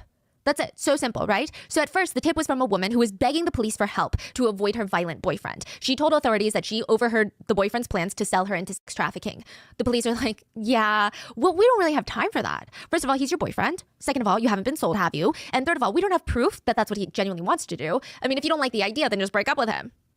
Clearly, she couldn't do that, but they genuinely just could not care less. So the woman got smart, and the next time she called, she reported her boyfriend for dealing drugs. Suddenly, the police are all ears. They're like, this is deplorable. We got to do something about this. They're very interested in helping her, in saving her from the big, bad, scary drug-dealing boyfriend. They tell her to get a pen and paper and write down the list of things they want from her. Location of marijuana growing, location of purchasing of marijuana, location of purchasing methamphetamines, purchasing of methamphetamines from who, question mark, eyewitness testimony, sold to who and at which locations, question mark. Not only were they just investigating a drug bust rather than her whole situation with the boyfriend, they wanted her to do the job for them, do all the investigating. They're like, bring all that to us and then we'll look into it. Ooh, so Actually, just oof. Just drugs are an obsession over there. And yeah, it's like either bullying or drugs that ends careers. I guess they wanted to end G-Dragon's career. I don't know why. Assuming he was like actually a good guy and not, he hasn't done anything, so I don't know why. But I guess that's just how it is, right? They just want that headline to make the money, get the clicks, get the money, ad revenue, I'm guessing is what they're looking for, online, etc., etc. Though I don't know what case this is with the marijuana, but so exciting. it's like really dumb. We haven't talked about it in a long time now, because like we haven't really had to deal with Korean police, but again, this could still be the thing that I've mentioned in those older videos before, where like, you know, the corruption still lingers in the police force, question mark, over there, because of the fact that they used to be under a dictatorship, question mark, right? And some of those people from the dictatorship might still be in the government, question mark, and that's how we still have the corruption stuff. I think he made a diss song on this entire scenario. G-Dragon. Whenever she brought up the sex crimes, they just said, well, when you catch the dog, everything comes together. Like, let's just catch him and then, you know. She put her life in danger to give the police all the evidence they wanted. But even then, they waited a full month to arrest her boyfriend.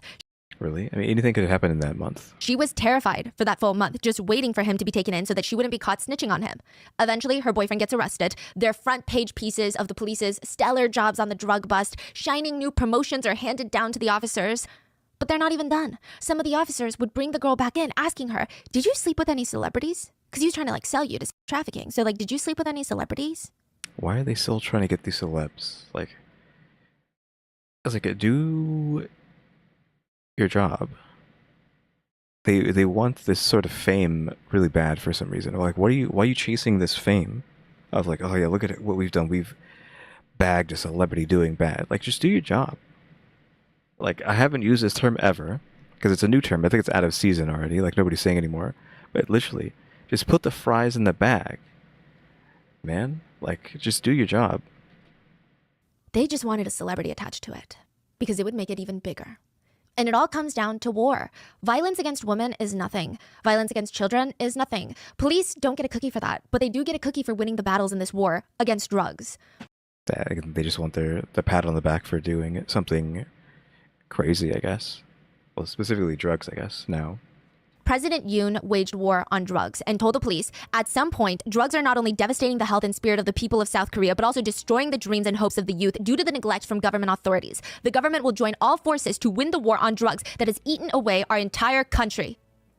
You feel about that the same way they should feel the same way about other things that they do with drugs. Like, sure, drugs is something you do need to be worried about, because I feel like we potentially have a drug problem in America, right? Like, you just have zombies walking around all the time, so it does do a lot of damage. But yeah, I feel like they need to feel that way about trafficking and assaults and murder too, not just drugs. Can you like have that same spirit for everything and not just drugs? Like, sure, drugs can lead to those other things, but still. This is the current president. Yeah. Right?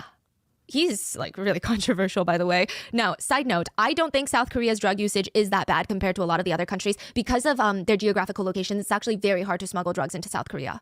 They're strictly a drug ban country, meaning consuming any drugs without a legitimate medical reason is illegal. Even if you're a Korean citizen, you go to California where weed is legal. You smoke weed, you come back to Incheon Airport, they can drug test you for weed. If it's proven that you smoked weed in California where it's legal, but you're a Korean citizen, you're going to get arrested. You're going to face prison time as if you smoked weed in South Korea. So to incentivize the, quote, war on drugs, President Yoon's administration stated that they would prepare large-scale rewards, including special promotions for those who show achievements in excellent cases against drugs. To simplify, the police are almost dangerously incentivized to focus on drug charges, and that's it. And they know that any big drug scandal or news will be heavily watched, heavily monitored, not just by their boss, but their boss's boss's boss's boss's boss, the one that has the ability to give you a life-changing promotion with a giant payday. It will be watched by the president of South Korea. There's a speculation that the police felt a lot of pressure now. They bit down on the cake way too early, and now everyone in the nation is staring at them with icing all over their face, and it's too late to back out now. It's way too embarrassing. You're talking about G-Dragon was name is clear. Now they're like, what do we do now? Yeah, like this is embarrassing. Like we look stupid. And the way that G-Dragon handled the press conferences, it's like he's basically showing the cops that they're stupid.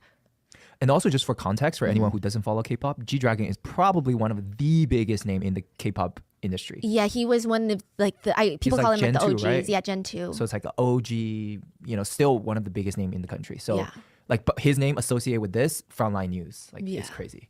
Now, their investigation relied heavily on testimony and there was zero evidence to back it up. So what happened to G-Dragon was humiliating for the police. So it's likely that they wanted to make sure that Lee doesn't get away. In Nami's 17 interrogations, so Nami, the madam, would be interrogated 17 times by the police. Lee's name was mentioned 260 times. Oof. Do they have, when are they going to get SJ? I forgot what we were referring to her as. I'm guessing SJ. How's that interrogation going to go? Same thing, just Lee 200 times? Nami would state confidently that Lee did drugs in her house. How did he administer the drugs? Oh, I have a silver pipe in my house for smoking weed. When the police searched her house, they can't find the pipe anywhere. But it doesn't matter because as long as Nami is saying it happened, the police believe it happened. I think that's not how that works. It's so weird to just believe what someone says and this person said this thing.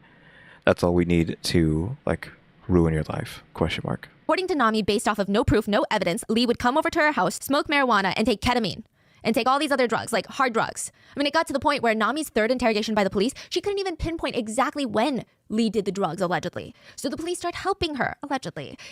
Giving her a nudge, was it, here? Was it around there? Was it around this time? If Nami would list a date that didn't make sense, the police would say something along the lines of, well, on that day, that wouldn't have worked because he had a so-and-so appearance, like he was doing a press tour. So that couldn't have been then. It's most likely. Yeah, they're leading her in a direction. Leading the witness? Is that a term? I think that's a term. They're leading the witness. Likely more so around these dates, right?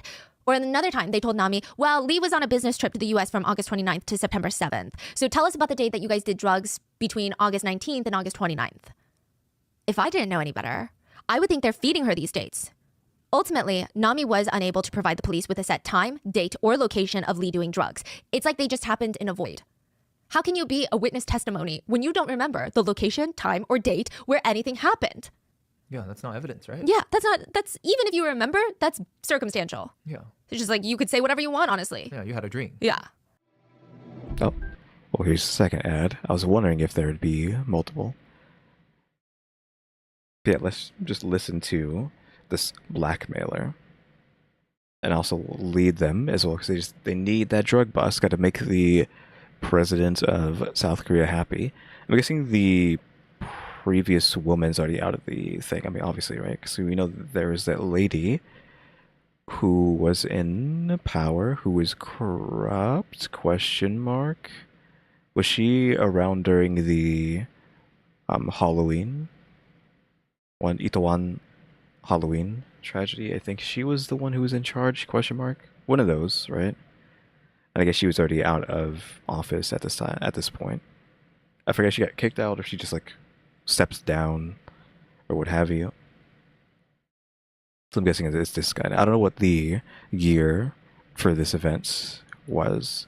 When did this video come out? Years ago? A year ago. She was there around during the ferry.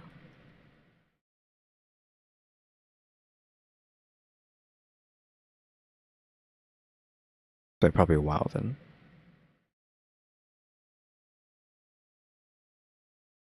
Yeah, I mean, I guess she's been out of power for quite a while. Are we doing a double? No. October 24th, 2023, the police stated that Lee was under suspicion of inhaling and administering marijuana and other types of drugs several times. They released this to the public.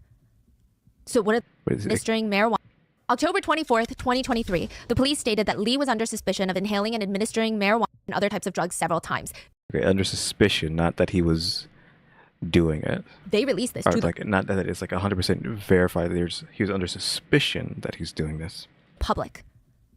So what are the public thinking? They're not thinking, oh, I bet Nami doesn't even know a set time, location, and date where this happened. They're thinking, oh, they got some stuff against him. Yeah, because the police released that, like. Yeah. Yeah. But they're not going to bring him in for questioning. This is all before they even talk to Lee and get his side of the story. They announced this, and they state that their plan is to secure the cell phone data and conduct forensic work before they actually summon Lee for an interrogation. Apparently, when you cancel someone in Korea, they call it narak. It almost translates to sending someone to hell, like sending them off. It's like they're standing on the edge of a cliff, and it's just the black abyss, and then someone just pushes them. You're just sending them off. Lee's agency, Hodu. Is it as bad as China, though? Because we've heard what happens in China. Like, if you get canceled in China, well, by the government, they just delete that you ever existed to begin with.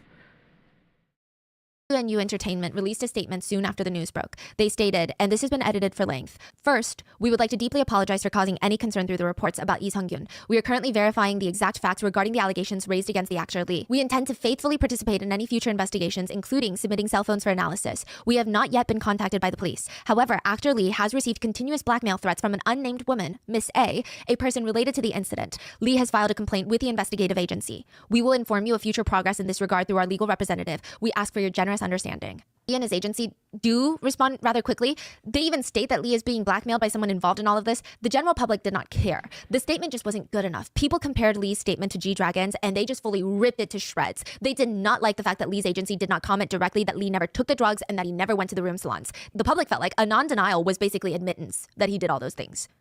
Some comments at the time read, so who threatened you into taking drugs? Who asked you to provide an excuse to blackmail you? What kind of joke is that? You irresponsibly say, oh, I want to enjoy the pleasure of the moment and now you regret it? Another comment reads, this statement is the worst. I used drugs, now I'm being threatened. Are you really that pitiful? Another one is just, the end of a messy life, huh? To make matters worse, two very well-known names in the drug world in South Korea were linked to this case. Hwang Hana, who has been in prison like 3 times prior to this for drug usage. Hannah's a Nepo baby. Her grandfather founded Namyang Dairy Company, which is the country's 3rd largest dairy company that specializes in like Yakult, you know, the probiotic yogurt drinks.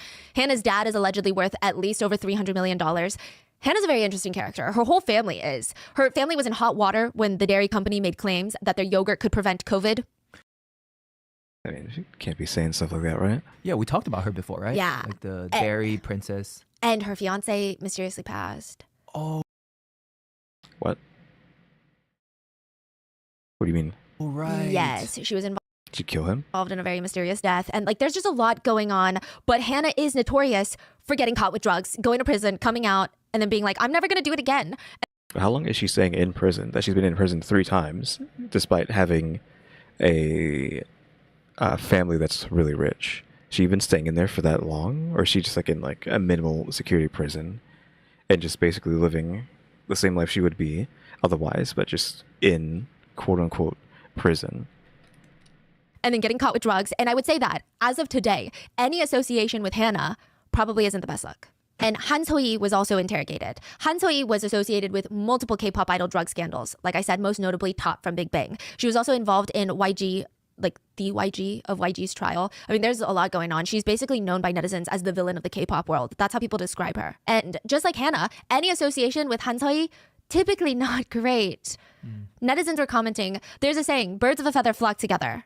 Another one reads, they live a careless life. The same kind of people hang out with one another. Now the public is spinning together this story of how they're all connected and creating some sort of friendly drug ring together.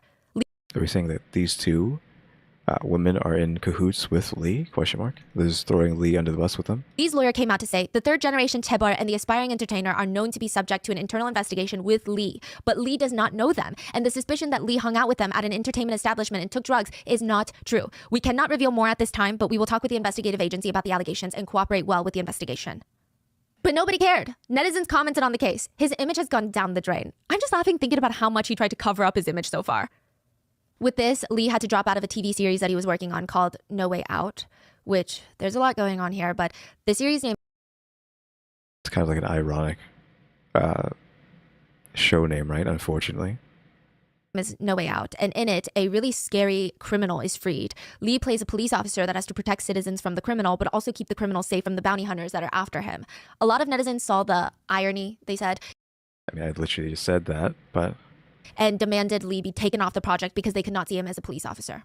Some netizens commented, in the future, when producing large-scale movies, the main character should undergo drug tests before proceeding. If you're honest, there's no reason you should say no to a drug test. But if you're not, and you can't get tested, you should become a drug suspect for the police. Because of Lee's case, investors are losing millions. There are even conversations about banning celebrities from being on air if they ever have a drug scandal or investigation. Meaning any show or movie that they previously worked on would not be able to air during their scandal, or perhaps even after. So the Chinese method, right? We were saying being banished, where if the government like considers you to be like a bad egg or whatever, and they erase you from existence, anything you've ever been in also has to get erased from ever being found, well, at least in like on the Chinese internet, right? It's no longer allowed to be aired, you can't buy it anywhere, etc., etc., which obviously screws over any of the companies or other people who acted in those things, because now that because you screwed up, it's well, assuming what you did was bad, like you screwing up screwed over like a million people who are part of your other projects that you used to be in, because now it's almost like they're getting like pseudo like soft banished because you decided to do something bad. They would be banned from ever coming back to their careers, which the logic of that is insane. People who commit acts of violence or other crimes while under the influence is another thing. But people who are just caught using drugs, I've never met someone who was dependent on drugs that wasn't hurting a lot inside. So great idea. Let's just make sure that these people don't have jobs to come back to. Yeah, I was saying that earlier about the drugs being like, people are victims of drugs, I think is a way to say it. And like people have tried to argue that like for a long time, right? Like if you're doing drugs, you need to get help, not thrown into jail for like a billion years, right? You need to go to to a facility that can get you detoxed and try to get you off drugs, etc., etc.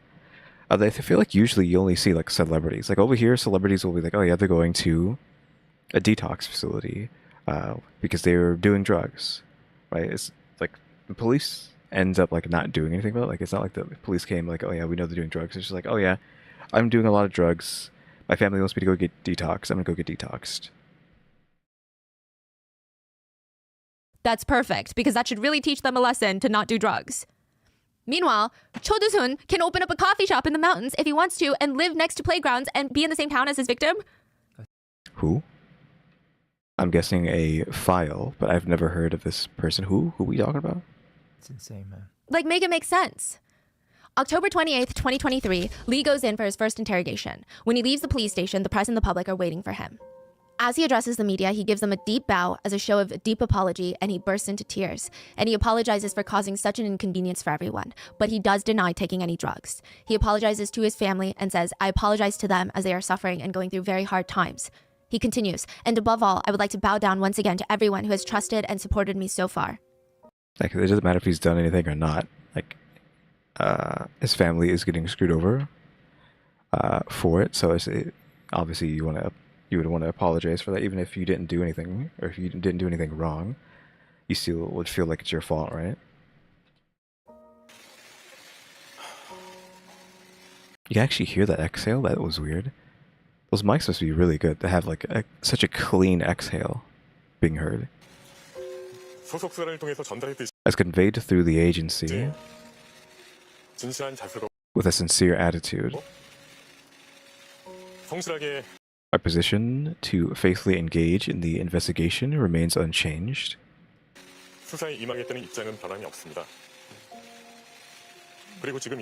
And at this moment, enduring so much pain,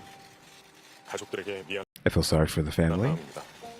After his first interrogation, Lee's urine test came back negative for drugs.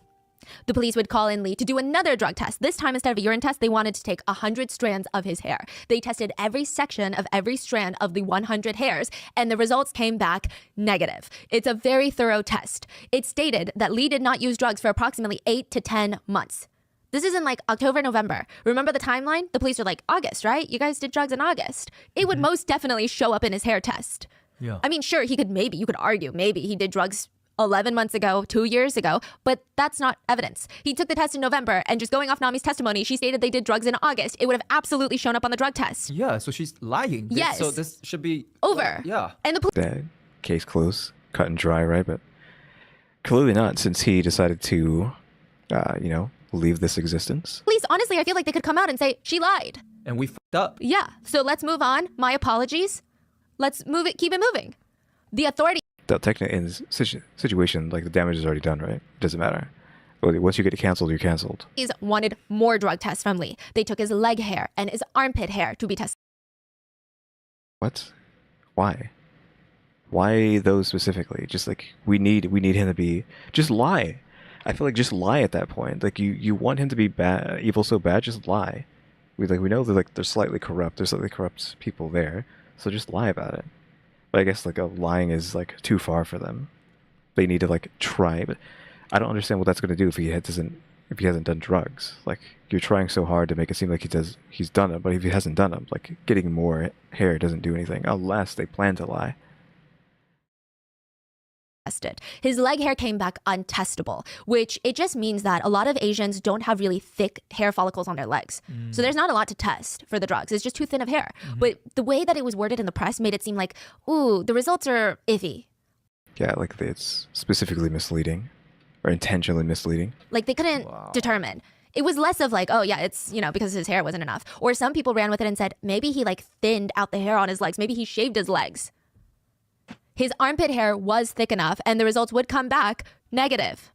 The same day, Lee's test results all came back negative, and the results would be publicized to the public. I mean, this is a huge day. This is the day that he's been waiting for because he's proved himself. He's innocent. He can look the public in the eye. He can be just like G-Dragon and take his career back.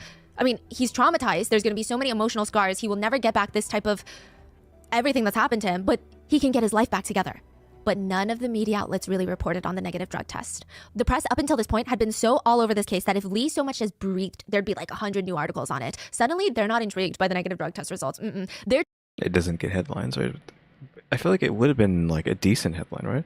Oh yeah, the problem is guy we've been bullying into the dirt, found not guilty. Essentially, looks bad, right?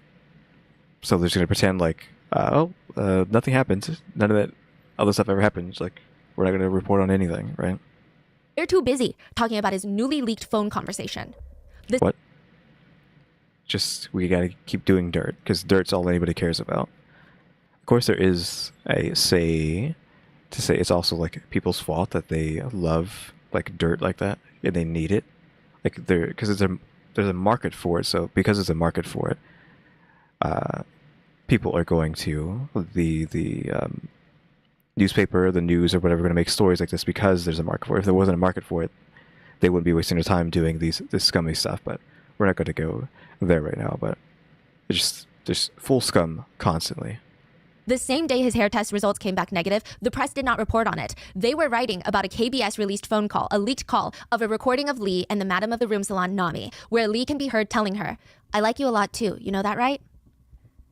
Okay, oof. I mean, that is oof, but still. And she responds, "I don't know, since you never express it." I like you a lot too. You know that, right? Never express it. His negative drug results were made public, but who cares about drugs when you have an A-list married actor confessing his love to a mistress who runs a salacious establishment? So, I mean, do we have weird different words for love? Because he said he really liked her. I mean, if you want to play devil's advocate, he could just mean like as a friend. I mean, obviously, it probably doesn't mean that, but like, again, devil's advocate, maybe he just saying a friend. It'd be easier if we had like different words, like definitive different words for like being interested in someone. Like, like Japanese, suki, daisuki, or not like daisuki, suki, daisuki, and ashite, or whatever, right? Like those are different varying levels of affection. I don't know if they have that, so I don't know what the translation would be there for Korean, right? But and you have the audio to go along with it. Side note, where do you think KBS got that audio? Just wondering. I don't know. But like, who would have that audio? Nami would have that audio. Who's working with the police? I'm just saying. Oh, you're what, is saying Nami gave them that? saying police leaked it? A lot of netizens Yeah, I was going to say the police, but maybe both. believe that police were involved in leaking a lot of information for this case. Like how they leaked Lee's name in the beginning of this so that they could get a lot of publicity and that they could make this a big blown thing and get pats on the back once they solved it. Yeah, it's kind of like crazy that the police want this fame and glory so bad. Instead of just, like I was saying earlier, like just put the fries in the bag. They want to be famous for whatever reason. Like, can you just like catch the criminals? Question mark. And now, once the drug tests come back negative, maybe it's time to divert attention, allegedly. This is speculation online. Like, it's the thing where, like, can you really be a hero if what you're looking for is fame? Like if you want to be like a real hero, isn't doing it for like public acknowledgement or whatever. Like, you would be fine going your entire life with nobody knowing that you did good. You did good because it's a good thing. Like, it's a good and right thing to do. Right? Not because people are going to pat you on the back and say, good job, you did good. You're such a good person. Wow, look how good you are. You're going to do it because it's the right thing to do, whether or not people know that or not. Or especially even if people think you're doing the wrong thing, but you know it's good, so you're doing it anyways, right? Yeah, and also, like, they refuse to admit that they screwed up. Like, nobody is admitting that they screwed up here. Like, the media or the cops. Because if they just pretend like it never happened, stick their fingers in the air, close their eyes, and go, la la la la, like, it never happens, they don't have to get in trouble. Negative. Maybe it's time to divert attention. I'm guessing. Just gonna wait a second, because I did just get, like, a ad, and I don't know if we get them at the same time or not. So I'm just like waiting a second there. Allegedly. This is speculation on a lot of publicity and that they could make this a big blown thing and get pats on the back once they solved it. And now, once the drug tests come back negative, maybe it's time to divert attention, allegedly. This is speculation online. Everyone went crazy because you have to remember that Lee's wife is also a famous person. They brought up old interviews of his wife talking about how she put her career on the back burner so that he could go full force into his dreams. She said, you go out and drink and do what you will. She's like talking about her husband in an interview. But I have to focus on the I like the leather jacket. family, to the point where sometimes I even forget my name. And this is on a show called Healing Camp, where a lot of celebrities will come and they just try to be as vulnerable as possible. So this is not her going on an interview and be like, my husband.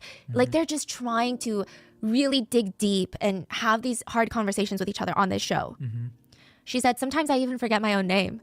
I forget that I too was an actress. That's why sometimes I think of my husband as my third son. Other times she joked that she had 4 sons. She has her husband Lee, their actual 2 sons, and their boy dog. Netizens' comments were flooded with, isn't he embarrassed for his children? What was he thinking doing drugs with a woman at an adult establishment when he had his family and his career? Except it was proven that he hadn't done drugs in, like, what, a year? Almost like several months. Hated the fact that his wife had ran from Miss Korea and she was extremely well respected in the theater world and incredibly skilled in her profession. She was a dedicated wife and mother, yet he still cheated. A lot of people pointed out the fact that his wife was slowly starting to get more involved in her career now that her kids were getting older. They called it her second golden age. She's always been active, but more so now. But now with Lee's scandal, she's losing brand ambassadorships. People don't want to work with her, even for casting. People are so hesitant to work with her, even though she's not suspected of doing anything, because it's just a lot of baggage that's going to be attached to the show now. All the press is going to be about, like, oh, she's starring in it. What's her husband doing? They also lost a lot of brand deals together because people really liked them as a family unit. So one of their biggest brand deals was with SK Telecom and to promote a kid-friendly educational service on TV. They were quickly dropped. The controversy got so intense, the police sent both of their sons to the US to get away from the media attention. News reports started coming out that Lee was part of the top 1% of VIPs at a room salon. But in reality, he was allegedly just a guest at a room salon club dubbed as a 1% club. So like it's like a play on words, like, oh, he's top 1%, almost indicating he's there all the time. What is he doing there all the time? And again, I have nothing to say about the timing about all of this, but if I did have something to say, I would probably say there are no such things as coincidences. G-Dragon was accused of doing drugs based off of Nami's testimony. He was paraded around in the media, dragged through the mud. He almost lost his career. At one point, he was facing over $38 million in penalty fees for breaking brand ambassadorship deals because of this scandal. His life was about to be over. The police were basically barking to the whole nation that G-Dragon was the bad guy and they're going to get him. Then all of his drug tests come back negative. The public start to question if maybe the investigation had been excessive. The police feel like they've been caught with their fists in their mouths. So now with Lee, they're even more desperate. They have to do something to redeem their image. And yet, even with all these negative drug tests, Lee was called in for his third police questioning. And each time, it was a press circus. Each time, he had to stand in front of all these journalists that were actively digging up every single bad thing that he did from his past and twisting it in just really gross ways.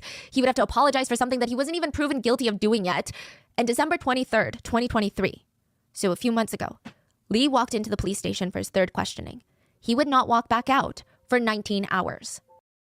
Okay, so that's where the 19-hour interrogation came from. It's them interrogating him for 19 hours, not Nami, not SJ, whatever the heck her pseudonym was, whatever her nickname was. I don't know if I should be using that word there, but whatever her nickname was, it wasn't them. It was for Lee. He walked in at 10 a.m. and would not walk out until 5 a.m. the next day. It's snowing outside. It's freezing. He's wearing a black coat and a scarf. He bows to the press, and the first thing he says are, "First of all, I'm sincerely sorry to have the reporters wait because it ended so late today with the investigation." His statement to the press after his third and last interrogation was, "I did my best to cooperate today. Now I ask the police to carefully determine which side of the statement is credible between me and the blackmailers." You have like two career criminals. That's what you would refer to them as. They're career criminals. They've been doing crime a lot. Like literally been in jail several times, right? Career criminals telling you like, this guy's doing bad stuff, this guy's doing bad stuff. It's them. Already been proven that one of the people that they are throwing under the bus did nothing wrong.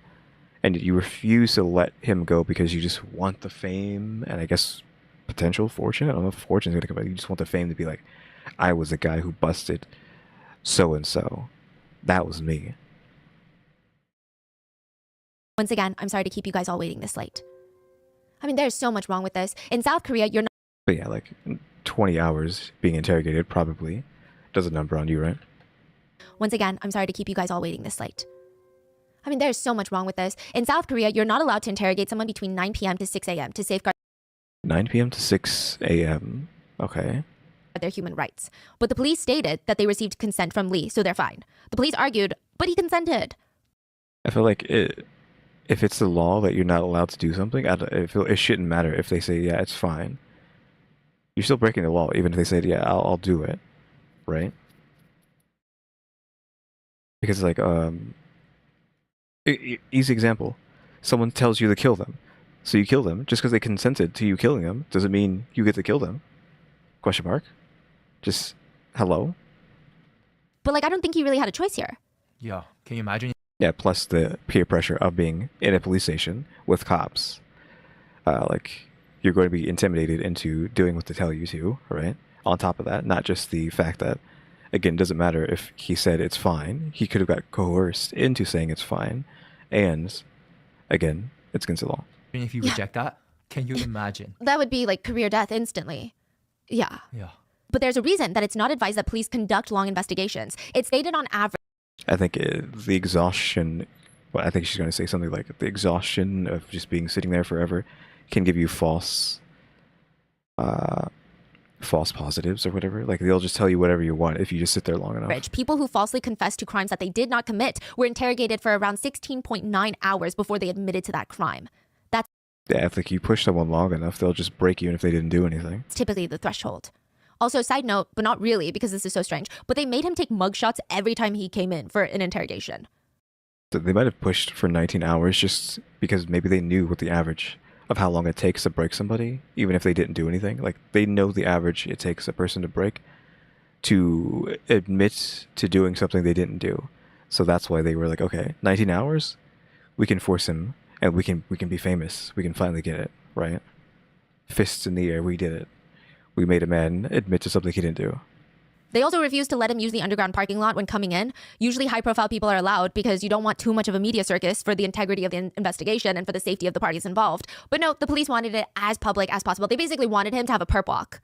And when the police were questioned, why 19 hours? Like, yeah, okay, so what? He consented, but why 19? You know what I hate? I hate that they can just say police. I wish there's like names like, okay, this is the man in charge who made these decisions, because these are, you're talking about some very, very, very life-altering decisions that you're making right now. Like making someone park outside versus parking underground. Like, you know what this is going to do to someone. Like, imagine that's you. Like, what is that going to impact you and your families forever? Yeah. I also feel like that is why a lot of the times even big companies don't get canceled for doing some of the most heinous stuff, because there's not a face, there's not a name. They're like hidden behind this entity of a group of people. Yeah. And it's just so vague. Same with this case. It's like the police, right? But these someone's making the call. Yeah. Someone's sitting there like, I'm going to get a promotion. Yeah. They did get a promotion. How do you get a promotion from goofing multiple times? Hello? The police stated the interrogation was going to last so long because they were also investigating his extortion claims. It's not just because he's a drug suspect. They're also trying to help him. Duh. But it was later uncovered that out of the 19 hours, they only spent 1.5 hours on his complaint that he was being blackmailed. After 19 hours of being interrogated, Lee admitted he might have taken drugs, but by complete accident. He stated there was a situation where he was having trouble sleeping, and Nami said that she had a sleeping pill that she could let him have. But Okay, just sleeping aid? she said, no, don't ingest it. It's not going to work quickly enough. It works better and faster if you snort it. So he stated that she instructed him to snort it through a straw. He doesn't know if this was a drug or not. He genuinely thought it was a sleeping pill. Now, think about how strange this is. Okay, so just 19 hours to squeeze whatever thing they could get out of him. He just took something because he wanted to go to sleep. Not even like just recreational, just like, I need to get rid of this insomnia, and this is supposed to be an insomnia pill, or it could be insomnia pill, who knows? 19-hour interrogation. Lee is in the clear at this point. He's got all negative drug tests so far. But suddenly, after a 19-hour interrogation, even though the science and the drug tests state otherwise, Lee is admitting to doing drugs, at least in some capacity. Almost immediately after the third interrogation, Lee's attorney stated this was completely unjust and they demanded a lie detector test for Lee. Now, this is not his attorney saying this, but netizens have kind of put this together. First of all, we don't know if the snorting of a sleeping pill through a straw incident even happened, or if he was pressured to say that it happened by the police. So if Lee lied and was pressured to say it, if that's the case, he's innocent. Second, even if it did happen, could it have been just really sleeping pills that he snorted? Because Lee... Yeah, I mean, like, does it automatically change if you get in trouble or not? If you have a sleeping pill, if you crush it up and snort it, does automatically you just go to jail because of the way you ingested it? Question mark. Does that matter? Lee's drug test all came back clean. So if that's the case, he's innocent. Third, Lee might have just been trying to be overly helpful with the police. He might have felt like honesty is the best choice here, and he assumed that if he was honest with the police, they would help him find justice. Yeah, because there's no reason for him to confess to anything right now. What exactly, are you talking about? Because he's in the clear, right? Yeah. Which in that case, he's innocent. Fourth, Lee told the truth. He thought it was sleeping pills. It turned out not to be. If that's the case, how did it not show up on the drug test? But also, he's innocent because he was drugged. Yeah. Now, fifth, if Lee didn't tell the truth, he knew that he snorted a recreational drug, but he was trying to play it off. That just doesn't make sense because his drug test came back negative. Why would he ever tell the truth now if that's what really happened? Yeah. Like, he's clear. Why would he screw himself over the last minute? Yeah, like this is, anybody with brain cell will come to this conclusion. Like, this makes no sense for him. Exactly. Like, no sense. And even if he said that and was not forced to say that, everything leads to he's innocent. Yeah. He's innocent. Like, I don't know what to say. He's innocent. Yeah. His attorney stated, if Nami was telling the truth, the drug test should have come back positive, but they came back negative. Lee is finding himself in an extremely unfair situation. A lie detector test should be conducted on both of them to verify who is speaking truthfully. He's just being bullied into submission. Allegedly, the police officer interrogating Lee was calling Nami, the blackmailer, by her first name, but in a very casual way. Why? Nami is not even like her first name, right? Like, she has a first name, a middle name, and a last name. I don't know how names work in Korean, but I don't even know what her like first name is, because like her middle name is Na, and then her last name is like E, or it's like H. I don't know. Let's say Hui or something like that. But I guess we're combining that to be Nami. So I don't even know what her first name is. You would never really hear that in a professional setting. It just sounded too friendly, too casual. Why is that? Has she been caught so many times that she's buddy-buddy with this cop? It's okay, it's just another Tuesday. I was like, oh, hey, it's you again, Nami. Or, it's you again, first name. we busted you so many times. You back in here again? Korean verbiage, almost hinting at some sort of friendliness or even rapport build with Nami. Then there was backlash. The police just stated, we investigated fairly according to the law and principles. So he gets released from his 19-hour interrogation, and 24 hours right after, before Lee's death, 2 more phone calls were leaked. So one between Nami, the middle blackmailer, and Lee's friend, Mr. Kim, and the other between Nami and Lee. Both phone calls take place when Nami is trying to get $250,000. Now, the first phone call with Mr. Kim, the friend, Nami's talking about how she thinks someone bugged her house through her houseplants. And side note, I've heavily shortened these. Nami just rambles like the whole conversation. So Mr. Kim asks, what do you mean they have a recording file on you? I think they planted something in my house. What? I think they planted something in my house. By the way, Lee has been in and out of my house a lot, and I think the blackmailer knows way too much about the dates and the information about my house. About what? Just personal conversations. You know, I had a deep relationship with Lee. Anyway, there were things like physical relationships with Lee, you know? Yeah. Oh, but I'm not really on the same team as the hacker, and I'm fine as long as I get arrested. Shouldn't we save Lee, though? I want to die. Oh, but what do we do about this? What do the blackmailers want exactly? Money. How much? 250K. Huh? 250K. I mean, there's no end to that, though. Even if we pay for it anyway, it's just going to keep going. No. Oh, but I know this guy. I don't care if I am poor. I'm going to protect Lee. Lee is okay. There's nothing else. Like, Lee didn't take drugs or anything. No, Lee did drugs. What? Lee did drugs with me. Who? Oppa, Lee did drugs with me. He did what with you? I mean, constantly is saying, like, what? He would be drunk, and then he would come out of nowhere, and he'd have nowhere to go, and then, you know, he'd wake up at my house, and I would try to get him to wake up. He wouldn't wake up. He had to go sign some contract with his wife, and his manager came to my house, and his wife called me like 60 times. He still didn't go home. I don't know, okay? I only met married men, so I don't know them well, but I think Oppa has not cheated before much. That's why he likes... I don't know if she's just making stuff up again. Because she's been making stuff up this entire time, so who's to say this isn't just more make-believe? To drink, and he drinks, and he doesn't know where to go. Wait, so what kind of meds did he take? Ketamine and marijuana.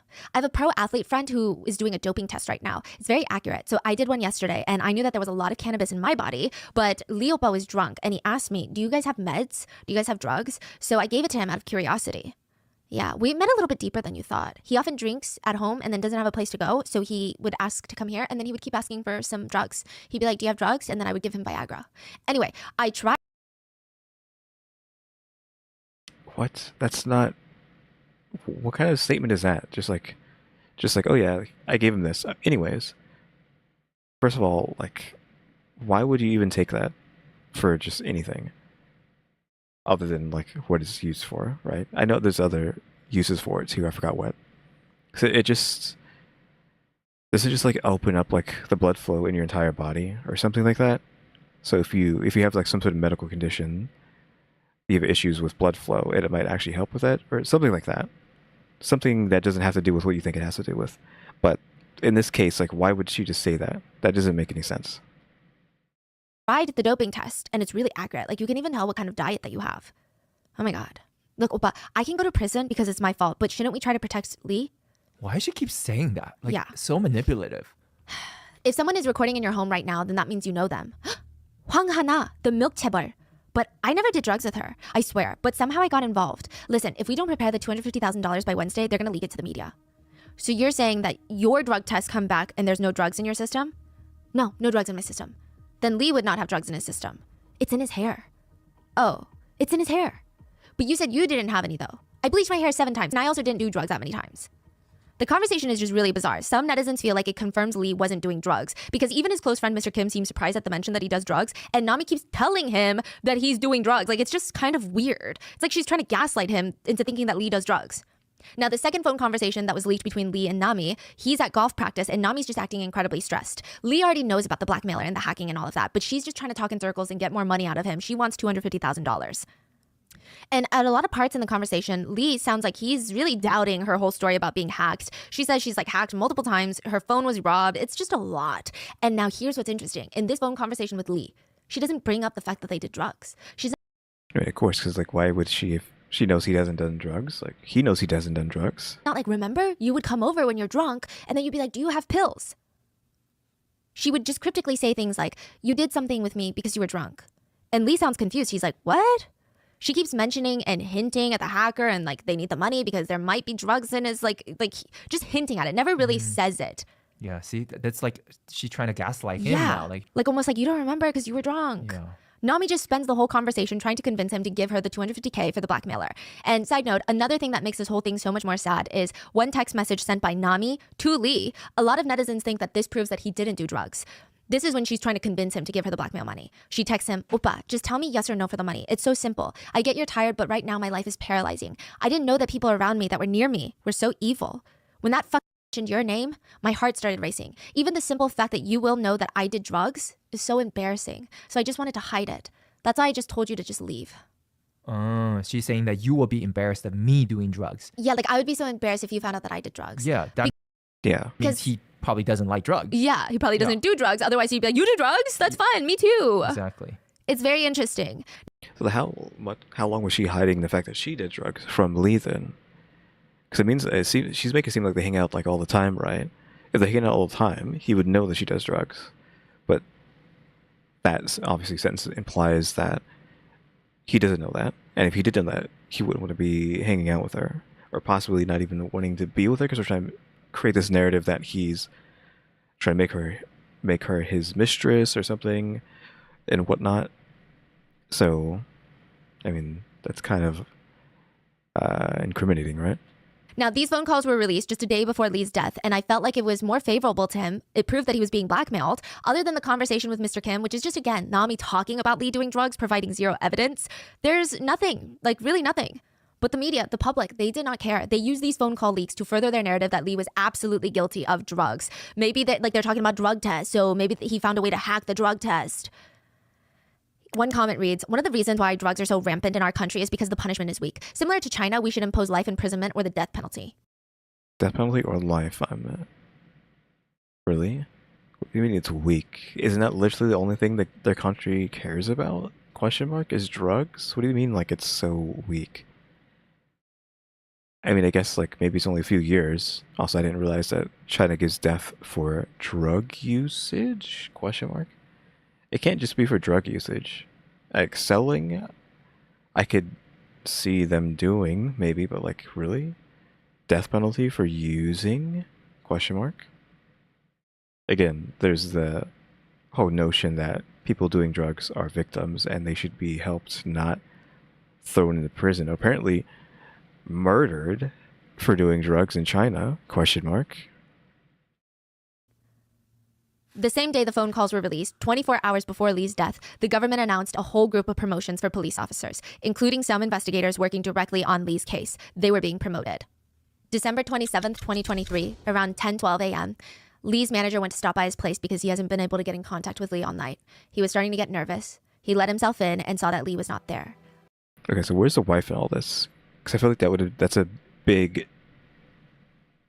potential like swing on whether or not he would do something, and I feel like she could have been like, okay, we're getting too much bad publicity, it's over. Or like, I don't know if I can believe you, it's over, blah blah blah. Any sort of thing that's like, okay, it's over. And then like he's like, okay, like my life's over. I'm ending it. I'm out of here, right? There was just a letter that resembled a will left in the house. The letter allegedly states something along the lines of, "I'm sorry, there's nothing we can do, there's no other way." He immediately calls the police and they find Lee Sung-gyun dead in his car. Parked near Waryeong Park, there was a coal briquette found in the passenger seat. He died of carbon monoxide poisoning. Okay, so I was like, how was he going to die here? So like, we're in the car, so I was like, that's the first thing I thought of, but like, I don't know if he just somehow got a gun. That would be crazy if he was able to like get a gun, or what have you, or just whatnot. But I guess yeah, it's just I'm guessing tube pumping the fumes back into the car. He was gone. It was stated by netizens, Lee Sung-gyun was not just a suspect in the drug case, but a victim in the extortion case. However, for 71 days, he was treated as a criminal. There's a saying in Korea that is, when I do it, it's romance. When you do it, it's a sin. It usually applies for cheating. When you are the cheater, you romanticize it. You have all these reasonings behind why you did it. But then when someone else does it, you read about it on the news, or you hear your neighbor cheated, or your wife cheats. They're despicable sinners, and they deserve every bad, horrendous consequence that comes their way. And again, I'm not defending cheating, but cheating is maybe the only thing that we can assume Lee did. And even that, we don't know the pure extent of. Yeah, that's like a maybe he did it. We don't actually know because all we have to go off of is, a career criminal saying that he was doing bad things, which clearly he wasn't doing. at least half of what she was saying. And by half, I mean like the drug stuff. I'm saying cheating was the other half, drugs was the other half. He wasn't doing any of the drugs. So are we to also just try and believe that he was cheating too, or that she just made all that up? While it's bad, does he really need to lose his career because of it? It's a conversation for him and his family, and for them to decide how to proceed. It's sad. It might make him lose fans because they thought he's a great family man and this shatters their vision of him, but that's like the full extent. Again, I want to know what the wife has to say about this. That's like as bad as it should get. But no, he was never proven guilty of anything. Even his death was leaked to the press. 13 minutes before Chosun TV exclusively reported the news at 11 a.m., a post went up on an online forum that read, "It looks like actor Lee Sung-gyun has died." The first few comments were before 11 a.m. and they were really confused. They read, "I'm glad this is just clickbait. Hey, don't play with people's lives like that." Well, there hasn't been a single article, so what is this bullshit? There's just a bunch of question marks, I think. Yeah, question mark, question mark, question mark, question mark, question mark. When the official news came out 13 minutes later, netizens started going back to that post and asking, why are there so many leaks in this investigation? Yeah, it just makes sense. Like, the entire investigation, just like everybody knows what's going on. Police are just like constantly leaking it because it's because of the fame, right? The police want the attention for whatever reason, which is weird. I don't know why they are so desperate for attention during this case. But even if it's like bad, like guy, you know, left this existence, and yet you still like, oh yeah, let's leak that too, even though it might make us look bad because it might look like we forced him to do it. But still leak it. Like, hello, like what is going on? Who put this post up? Lee was actually known for his voice. He didn't really like it, apparently, much in the beginning. Some people describe it as being stuffy. Other people, so I asked my mom, and my mom says it's like very dongle, which is like very round. It almost is like a round sound that rolls around in a cave. Others describe it to be very thick, like honey. But it's kind of his charisma when he acts. But it's also the reason why his acting is so good. It's harder for him to show a very strong, wide range of emotions clearly through his voice. He's able to do it so well. It just takes so much more effort. It's kind of incredible how many characters he's fit his voice into and his life into. He's played such a diverse role of characters throughout his career. People said he's got this unique talent. He just is able to dial in his aura so subtly. It's like he can control how much of him is actually in this character and how much is it, how much he's pulling from himself. And it's like the perfect amount each time. One director said, "I think the job of an actor is to store up everything he has experienced and feel with his whole body and bring it out in front of the camera and dedicate your life to it." And Lee did that with every performance. But it took a while for audiences to warm up to him. And once they did, I mean, it just kind of exploded. I think for like 7 years, though, nobody knew who this guy was. He worked so hard. He became an A-list actor. And even before that, before he was well up, before he was making good money, a lot of directors just remember how dedicated he was. There was one director who signed Lee for the role of the movie. And the director's like, "I'm just letting you know now, this budget is non-existent. So when we have a scene with multi-camera angles where you need 5 different angles in one shot, I only have 1 camera. So you're gonna have to sit there and redo the same scene while I move around into the 5 different angles. Okay?"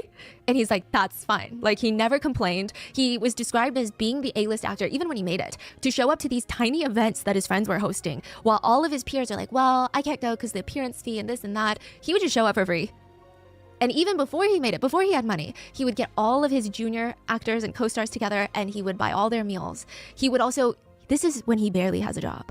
Like, maybe he booked 1 role. He doesn't have the next one lined up, but he would bring one of his junior friends over, just started. And he would go to the director, "I'm telling you, this guy, you got to book him for your next movie. Give him a chance, please." Like, he's so good. He's trying to give his friends roles when he hasn't even secured a role for himself. One director called him a treasure trove of actors, because every day he would pitch you a new up-and-coming actor that didn't have a chance, and he'd be like, "I'm telling you, this is the one." And then he met his wife. Well, he didn't really meet her. He saw her in a movie, and then he asked a friend of his to be like, "Please, can you just let me meet her in person one time? You guys are in the same agency. That's it, just once." So they meet. And they talk for 15 minutes and he had to go because he had to go film, and he begged her for her number. And ever since then, I mean, I would say in hindsight, watching interviews of the couple, it doesn't feel like they have the perfect relationship, but it does seem like they have a lot of love and adoration for each other, but almost a lot of almost even fun. In an interview, when Lee's wife was asked about what Lee likes the most, she said, "That's so easy. He loves 잘한다, like, you did good. I'm so proud of you. You're doing good. Like, wow, that's crazy. You did good." But he likes being praised. He's a thing for being praised. Is that what we're being told? He loves that. She explains, and she's talking to Lee in this interview. You always say that you're not enough and that it's all luck or you were just picked or that the universe lined up. But no, I think it's just talent. In another part of the interview, his wife tells him, I love you, so stop trying to verify and test my love. And he just starts bust out laughing. And then she goes on to rant about him using 20 pots every time he makes a single meal. She says, just because you played a chef one time on a show does not mean you're a chef. The food's not even good and you used 20 pots. Okay? The two dated for 7 years before getting married and having 2 sons. And Lee talked about the birth of his first son, and he said it was so emotional. He said when he was born, it was such an emotional moment. And then out of nowhere, the nurse asks me to sing. And I'm like, what? I'm crying. I start singing, and then I just start sobbing. And there's just so many times you can see how much he loves his kids. There was one variety show that he was on where he would travel through Europe on a train with a bunch of other celebrities. And he would periodically call his family and show them the scenery. But he's such a dad when he does it. Like, you would never think that this guy was on stage to win an Academy Award. He doesn't know how to flip. He's there in like basketball shorts, hoodies, and flip-flops. He's trying to show his sons where he's sleeping on the train. But he just looked like a dad, just regular dad attire, flip-flops, shorts, this jacket. doesn't know how to flip the camera over. So he's just like trying to get the angle nonstop. He's just awkwardly trying to show them. Afterwards, his wife is like, why do you look like that? Why's your face so bloated? He's like, yeah, I'm tired. And then she'd be like, okay, show me the train. Show the kids the train. Then he'd go back to showing the train. December 29th, 2023, just 2 days after his death, his family held a private funeral. Lee's 2 sons flew back into Korea, and it is Korean tradition that your loved one or your family member has to carry your funeral photo, a portrait of you, in front of you as your loved ones carry your coffin to the hearse. Who is this man up front that his face isn't being blurred? Because he's like very upset. Is this his friend? Because we mentioned him in this video, Kim. Like, who is that? Like, I don't think I need to like circle him, but like, I'm talking about this guy. Like, who is this? We can vaguely see this person, but I think that's just because the blur isn't like accurate enough. But like, who is this man? I want to know. To the car. My dad did this when my grandfather passed away, and he said it was probably the heaviest thing that he's ever carried. But my dad was a full-grown man when his dad passed. Both of Lee's sons were really young, 14 and 12. There were also post-it notes left behind by fans at the funeral, and they read, "Rest comfortably now," and "Goodbye, my ajashi, I'll love you forever."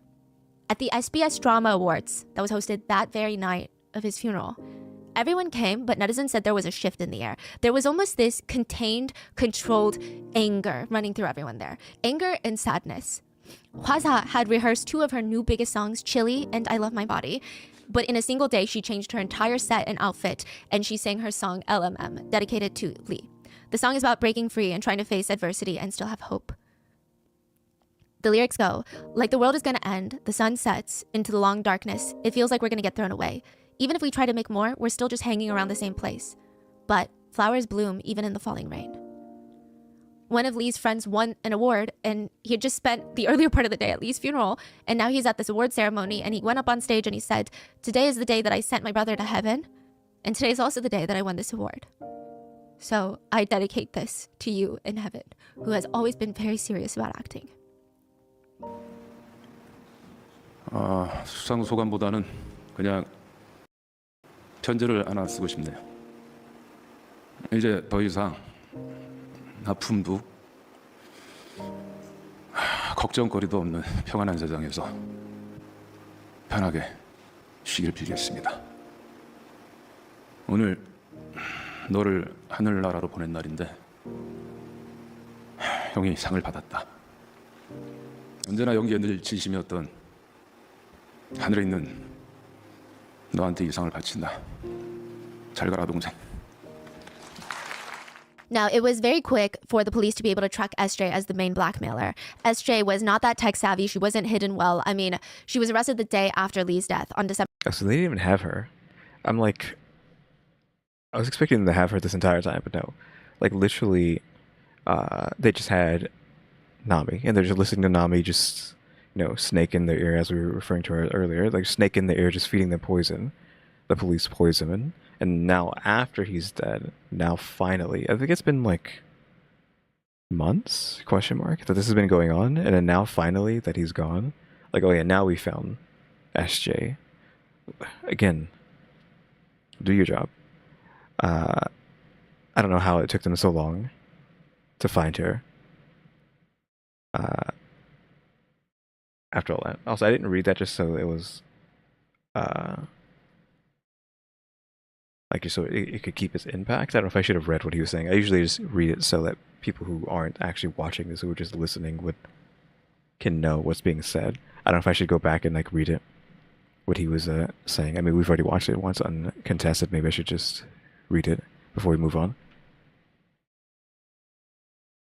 Again, just in case anyone's like not watching this and they're only listening. It's about acting. 수상 소감보다는 I want to write a letter rather 그냥 편지를 하나 쓰고 than a 싶네요. speech. No, I pray for 이제 더 이상 you to rest in 아픔도 a peaceful 걱정거리도 없는 world where there's no 평안한 more 세상에서 편하게 pain or 쉬길 빌겠습니다. worry. Today is the day I 오늘 sent 너를 you to heaven. 하늘나라로 보낸 날인데 I probably should be like pausing it more. 형이 상을 받았다. I received this 언제나 연기에 늘 award. I dedicate this award to you, 진심이었던 who were always 하늘에 있는 sincere in 너한테 이 상을 바친다. your acting. Goodbye, little brother. 잘 가라 동생. I'm guessing, I guess this guy's older than Lee. SJ was not that tech savvy. She wasn't hidden well. I mean, she was arrested the day after Lee's death on December 28th, 2023. And this part really angered a lot of netizens, but she showed up to the police station in a big black puffer jacket, hat, holding a 2-year-old baby in her arms. Where did she get the baby from? I mean, we're possibly using it as a shield, right? Where's the child coming from? Hello? Who is this child? We didn't know that she had children. I feel like a career criminal wouldn't have time for kids. Question mark. So you remember how Nami is called a flower serpent, like a flower snake? Uh-huh. SJ is known by the people around her as the grass snake because she loved golf. But she didn't even love golf. She just loved going to golf clubs and looking for rich men to blackmail. Yeah, that's all she did. She would go on these apps, find rich married men, go to the golf course, find rich married men, sleep with them, and then she would extort them for money. More often than not, like I said, they're married. This is kind of her type for a reason. She would meet with them, sleep with them, and then say, "Oppa, I'm pregnant." So just imagine her calling up like 10 guys allegedly to state, "I'm pregnant and it's your child, but I'm reasonable. I don't want..." I was expecting a pregnancy scam, but did she actually get pregnant one of these times? A child. I don't want to break up your marriage, so let's terminate. But I need money to do that. The men would happily hand over the money. But a few days later, they would get another phone call. SJ sounds emotional. She sounds scared. They said I have a condition that makes the termination process so much more complicated. They say it's going to cost a lot more. How much more? About $8,000 more. The men typically already came this far. There's no going back, so they would send her the money. And usually, this is where her scam would end. Until January 2023, she January 2023? actually ends up having a baby. She's actually pregnant. Okay, she actually had a kid. So she decides to expand her scam. She went from, "Oh no, I'm pregnant, send me money to terminate. Oh, I mean, child support now. oh no, they said I have a rare condition, so it's going to cost a lot more," to, "Oh well, oopsie, they actually told me my condition is uterine fibroid cancer, so I will die if I don't have the baby.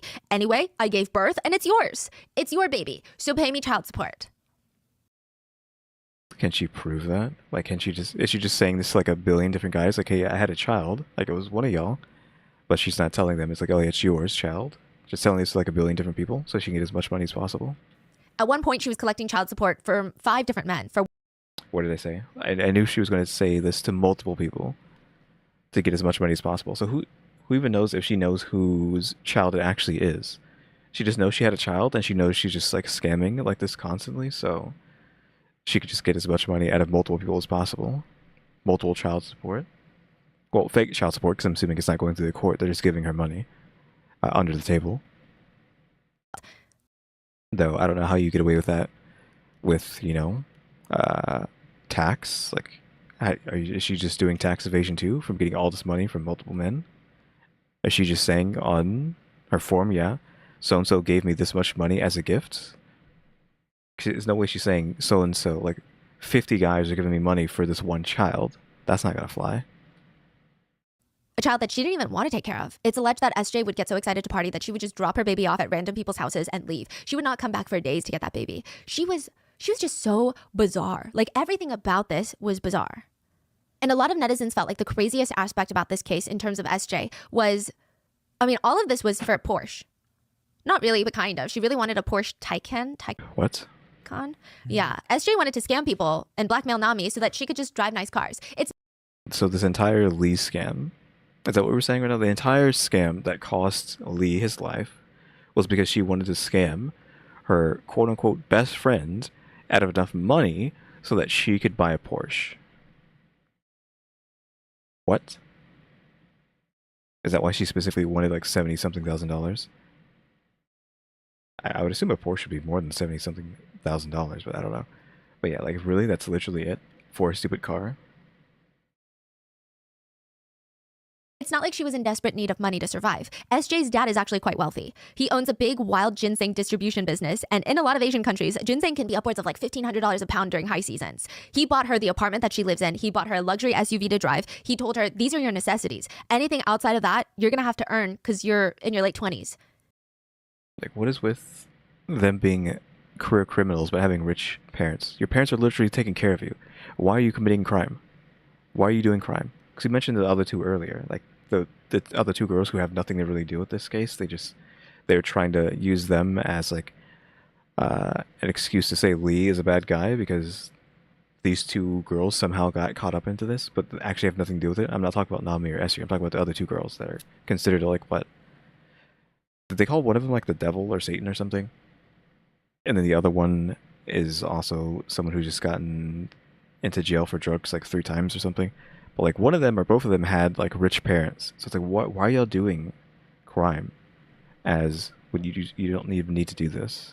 It's not even like you have to do crime, otherwise you're not going to survive. It's like you literally have your parents taking care of you, and yet you're still doing crime. Question mark. Though you can argue that's just kind of like a celebrity thing to just do drugs and nonsense like that despite having all the money. So I'm guessing it's just, sometimes it just comes with the territory, but still. Like, this SJ literally didn't need to do this. I mean, she didn't need the car, but it's kind of this thing of you want to show off to other people. Like, this desperate need to show off to others. I forget, there's like a good quote that I heard. Like, I don't know if it was like a thumbnail or something, but I was talking about luxury clothing in one of these videos where like luxury clothing, that like really expensive clothing and stuff like that, isn't meant for rich people, it's meant for poor people to look like to feel like they're special or rich or whatever. But it's like, is it, I forgot what it, I wish I remember what like that saying was. Like, do you need this thing, or do you want people, I can't even remotely think about what it is, but it's just it's something about like, are you doing it for other people or are you doing it for yourself? Like, that's what luxury clothing and whatnot is. It's, you're showing off to other people, essentially. It's not, you don't need this thing. You just want to show off to others. And it'd be so easy. He even offered her a job at his business where she could get paid $10,000 a month if she worked hard. It was not enough for her. It's likely that Wait, what? Outside of that, you're going to have to earn because you're in your late 20s. And it'd be so easy. He even offered her a job at his business where she could get paid $10,000 a month if she worked hard. Literally have that Porsche in less than a year. But no, had to be a career criminal. It was not enough for her. It's likely that SJ brought the baby into the police station to get sympathy from the press and the police. It kind of backfired. She ends up getting charged on child abuse on top of her fraud and blackmail charges. Oof, I mean, deserved. And yeah, in addition, a plastic surgeon named Dr. L was also arrested for suspicion of supplying Nami and all these other people at the bar or the salon with drugs. Yeah, we did say that there's some sort of doctor giving them the drugs. So I guess a plastic surgeon had drugs. I guess like anesthesia type stuff, but like a plastic surgery doctor just has access to XYZ drugs somehow. The most infuriating part of all of this is that SJ and Nami's identities were being protected by the police. They were actually released by YouTubers, which is very complicated because on one hand, I don't know if YouTubers should be the ones releasing people's personal information like that, because what if they get it wrong? Who are they to make that decision, I guess? But at the same time, why do these people have the privilege of hiding their faces? Exactly. Like, if nobody is innocent until proven guilty, then nobody is innocent until proven guilty across the board. And again, another infuriating thing is Nami, even the madam of the room salon, had a lot of luxury items. She had bags that were worth like $20,000 to $30,000 a bag. She had a Cartier Benoit watch, like very expensive things. And again, nothing excuses blackmail. But these women, they didn't even need money to put food on the table or feed their kids. They did it for luxury items. A professor of criminal law said about the investigation, the interrogation should have stopped at the second drug test. They both resulted in negatives. However, because of the media and press attention, the police felt pressure to find a criminal. Maybe they felt like they had to keep trying. It's like they were... They needed a boogeyman to save face with. They needed a boogeyman to save face. However, because of the media and press attention, the police felt pressure to find a criminal. Maybe they felt like they had to keep trying. It's like they were forced onto a train that they couldn't stop. But the police disagree. The day after Lee's death, the Incheon National Police agent. I swear to God, if they're like, oh yeah, no, we needed, like, this guy was bad. Like, he's already gone, but yeah, this guy is bad. Like, you'll understand, like, he was bad. Held a press conference where the police commissioner general, one of the highest ranks, said, anyway, it's a really unfortunate choice. And I personally really like Lee. He's talking about the choice being Lee's, not the choice. Yeah, I assume that he's like, it's a weird phrasing. I don't know if he's like literally translating what he's saying, but a really unfortunate choice, like that he decided to, you know, leave this existence. That the police Oh, really? What? Unfortunate choice. Yeah, it's like, it's unfortunate that he made that choice, but it's not our fault. And I personally really liked Lee, but I don't agree with this as, you know, did the police investigation go wrong? It would be difficult for us to handle such an investigation if we continue to conduct it behind closed doors. Don't you guys want to know the truth? Do you tolerate it when we investigate it with a private interrogation? So he's throwing the blame back at the public and the press, stating they would have been upset if they kept the investigation quiet. What? The CEO of the Korean Film Producers Union said the police... He's like blaming, oh, it's your fault that he did this. It's not our fault. It's your fault. They would have been upset if they kept the investigation quiet. What? The CEO of the Korean Film Producers Union said the police commissioner basically just said, what? You guys wanted this. Why are you doing this to me and getting mad when you're accomplices in all of this? I mean, can we not say, can't two things be right at the same time? Can it not be the people who were like getting mad at Lee, like throwing him on the bus, canceling him, like obsessed with wanting to know if he did it or any of that stuff, and also the cops? Like, they're not mutually exclusive. It could be two things at the same time, right? But we still need to be like upset with the cops. The police general continued, I cannot agree with the allegations of a time-consuming investigation. The period of investigation into Mr. Lee is the time it normally takes to conduct a drug investigation. What, 19-hour interrogation? That's literally against the law for you to do? And unlike G-Dragon, who was cleared of charges, we decided that further investigation was necessary, so we summoned him once more.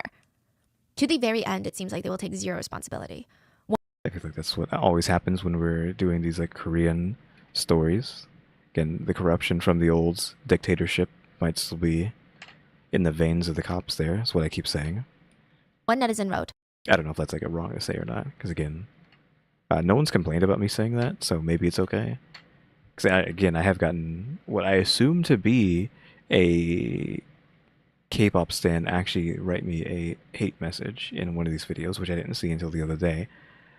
They haven't responded to me because I didn't respond to them to like give them a chance to be civilized, but they haven't responded. So I don't know if it's and him once more. To the very end, it seems like they will take zero responsibility. One netizen wrote, the Korean police never really cared about the extortion case. I completely lost my train of thought there when I like brought that up. Like, my bad, but yeah.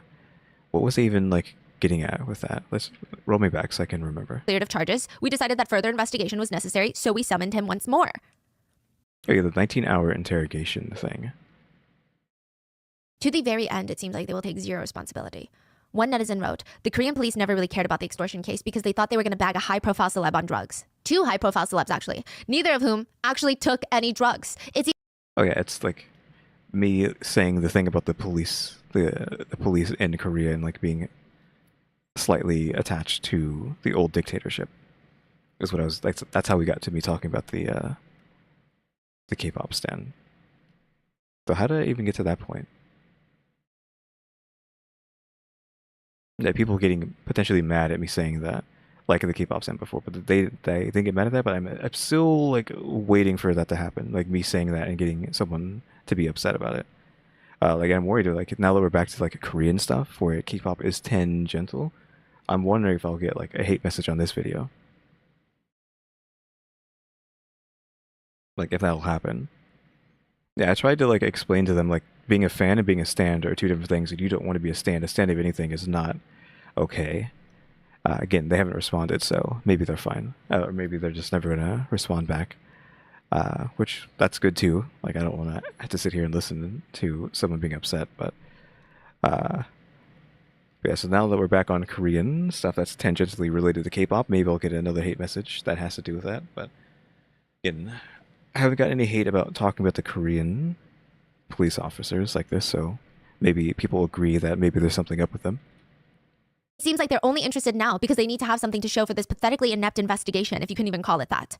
Another comment said, I still don't understand at all why they took her word for it and persisted in trying to get Lee to be tested for drugs when it was clear many weeks ago that she was lying. Why did they turn to bullying him? A 19-hour interrogation that even his lawyer came out and said was confrontational. It must have been horrific for his lawyer to say that. And to Yeah, it's like, why are they so buddy-buddy with her?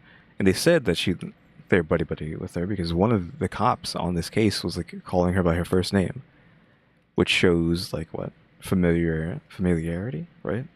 So like, what the heck is going on with this case?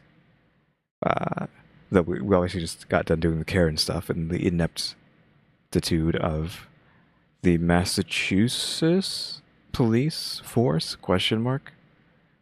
So now it's just always inept everywhere. And now we're just back on the inept things that are happening with the Korean police here and there. I'm not saying everybody is inept who's a police officer. It's just we're only listening to stories where they are as inept as possible.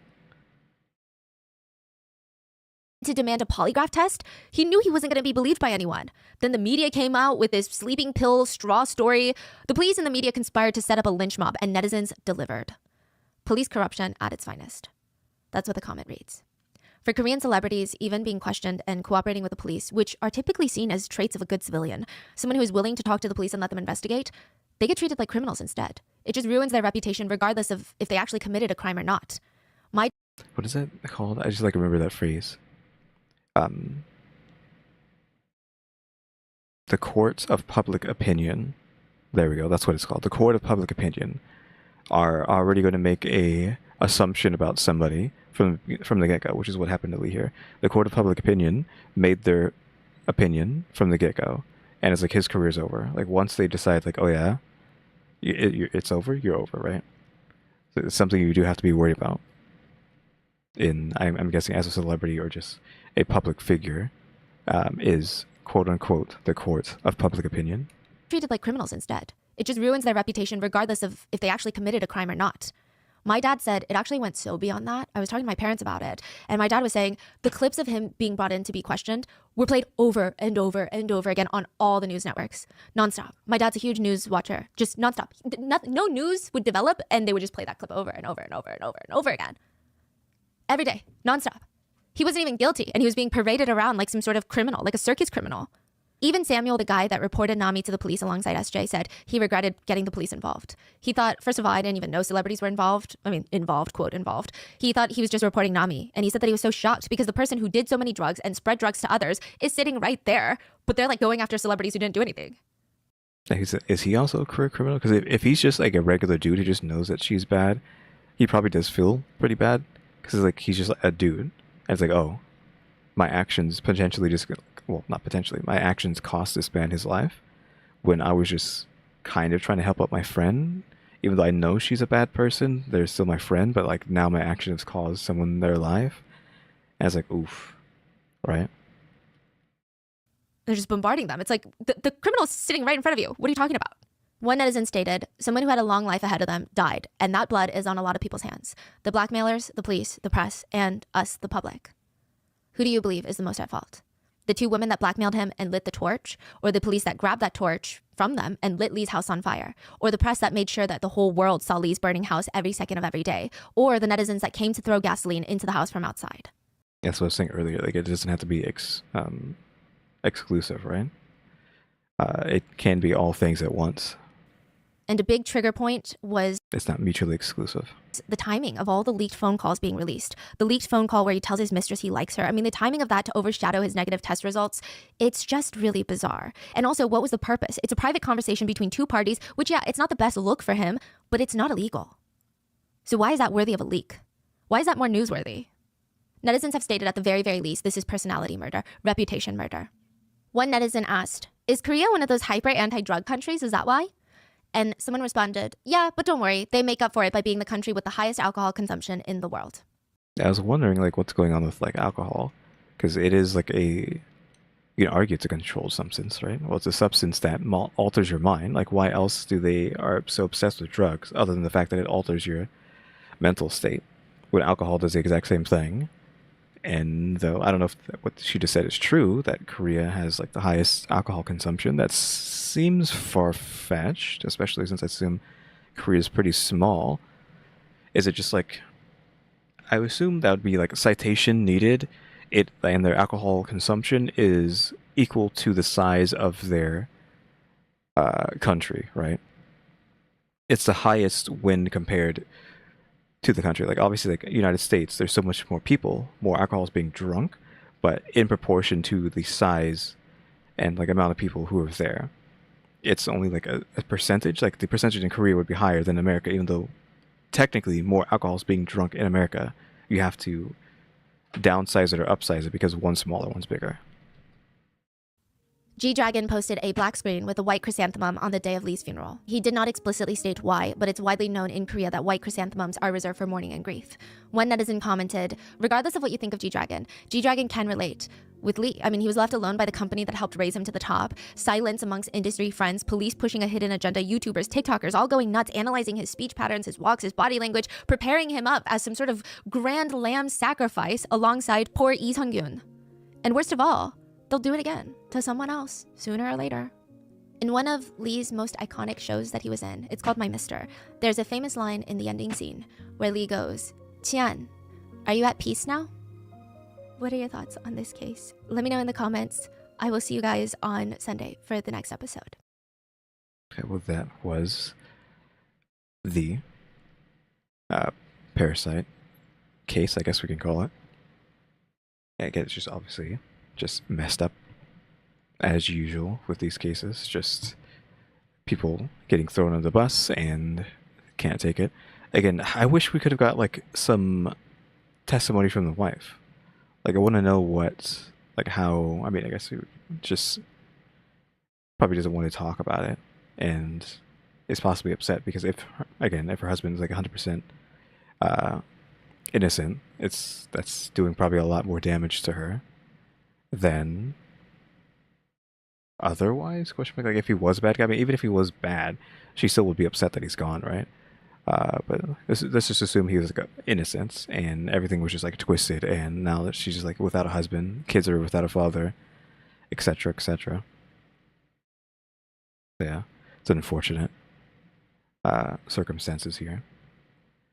Again, I think in 2 days, it's actually on the screen. In 2 days, we'll be doing this. China's Red Uncle / Sister Hong. But yeah, hopefully the family is fine. But yeah, 2 days we'll be doing this. This is our newest video. I don't know if this is going to be like a series like the Karen stuff, or if it's just a standalone. I don't know. Tomorrow is just a typical quick video, just so I can have time to do stuff. I still need to make more models for the Kyuuties shop that I'm working on. I mean, that should be infinite amount, so gotta be always working on that in between stuff. Yeah, so this is just the end of that then. So yeah, we'll be just doing that in 2 days. Then after that, I don't know. We need, I guess, suggestions. I guess I did want to do like nukes stuff, like a big pile of nuke stuff. Like I said that yesterday when I was doing his videos. So maybe that'll be tomorrow, even though I would prefer to have like a break and do something short like I typically do. Maybe we'll do like a big nuke video. When I say nuke, I mean nuke top 5. Let's do the silly ghost stuff, right? But yeah, I haven't said in a while, but suggestions, we'll leave them in the comments so I have something to think about adding to the list. We're probably just going to go back to Chinaverse, actually, honestly, because I'm still have like a billion Chinaverse stuff, and it's been a while since we've done that because we've been trying to do the Karen stuff, and then obviously the in-betweens. So like after this, I probably should go back to Chinaverse because it's been a while. It's been like 50 years since we've done Chinaverse. So guys, thanks for watching. Remember to buy my stickers if you want to become a member. Subscribe if you haven't subscribed. We're working on watch time and subscribers, and shout out to the members: EmmyStarr, RaleyDrew, and alexgkiller 880. But yeah, guys, thanks for watching. Tune into the next episode. Like, subscribe, comment. What do? See ya.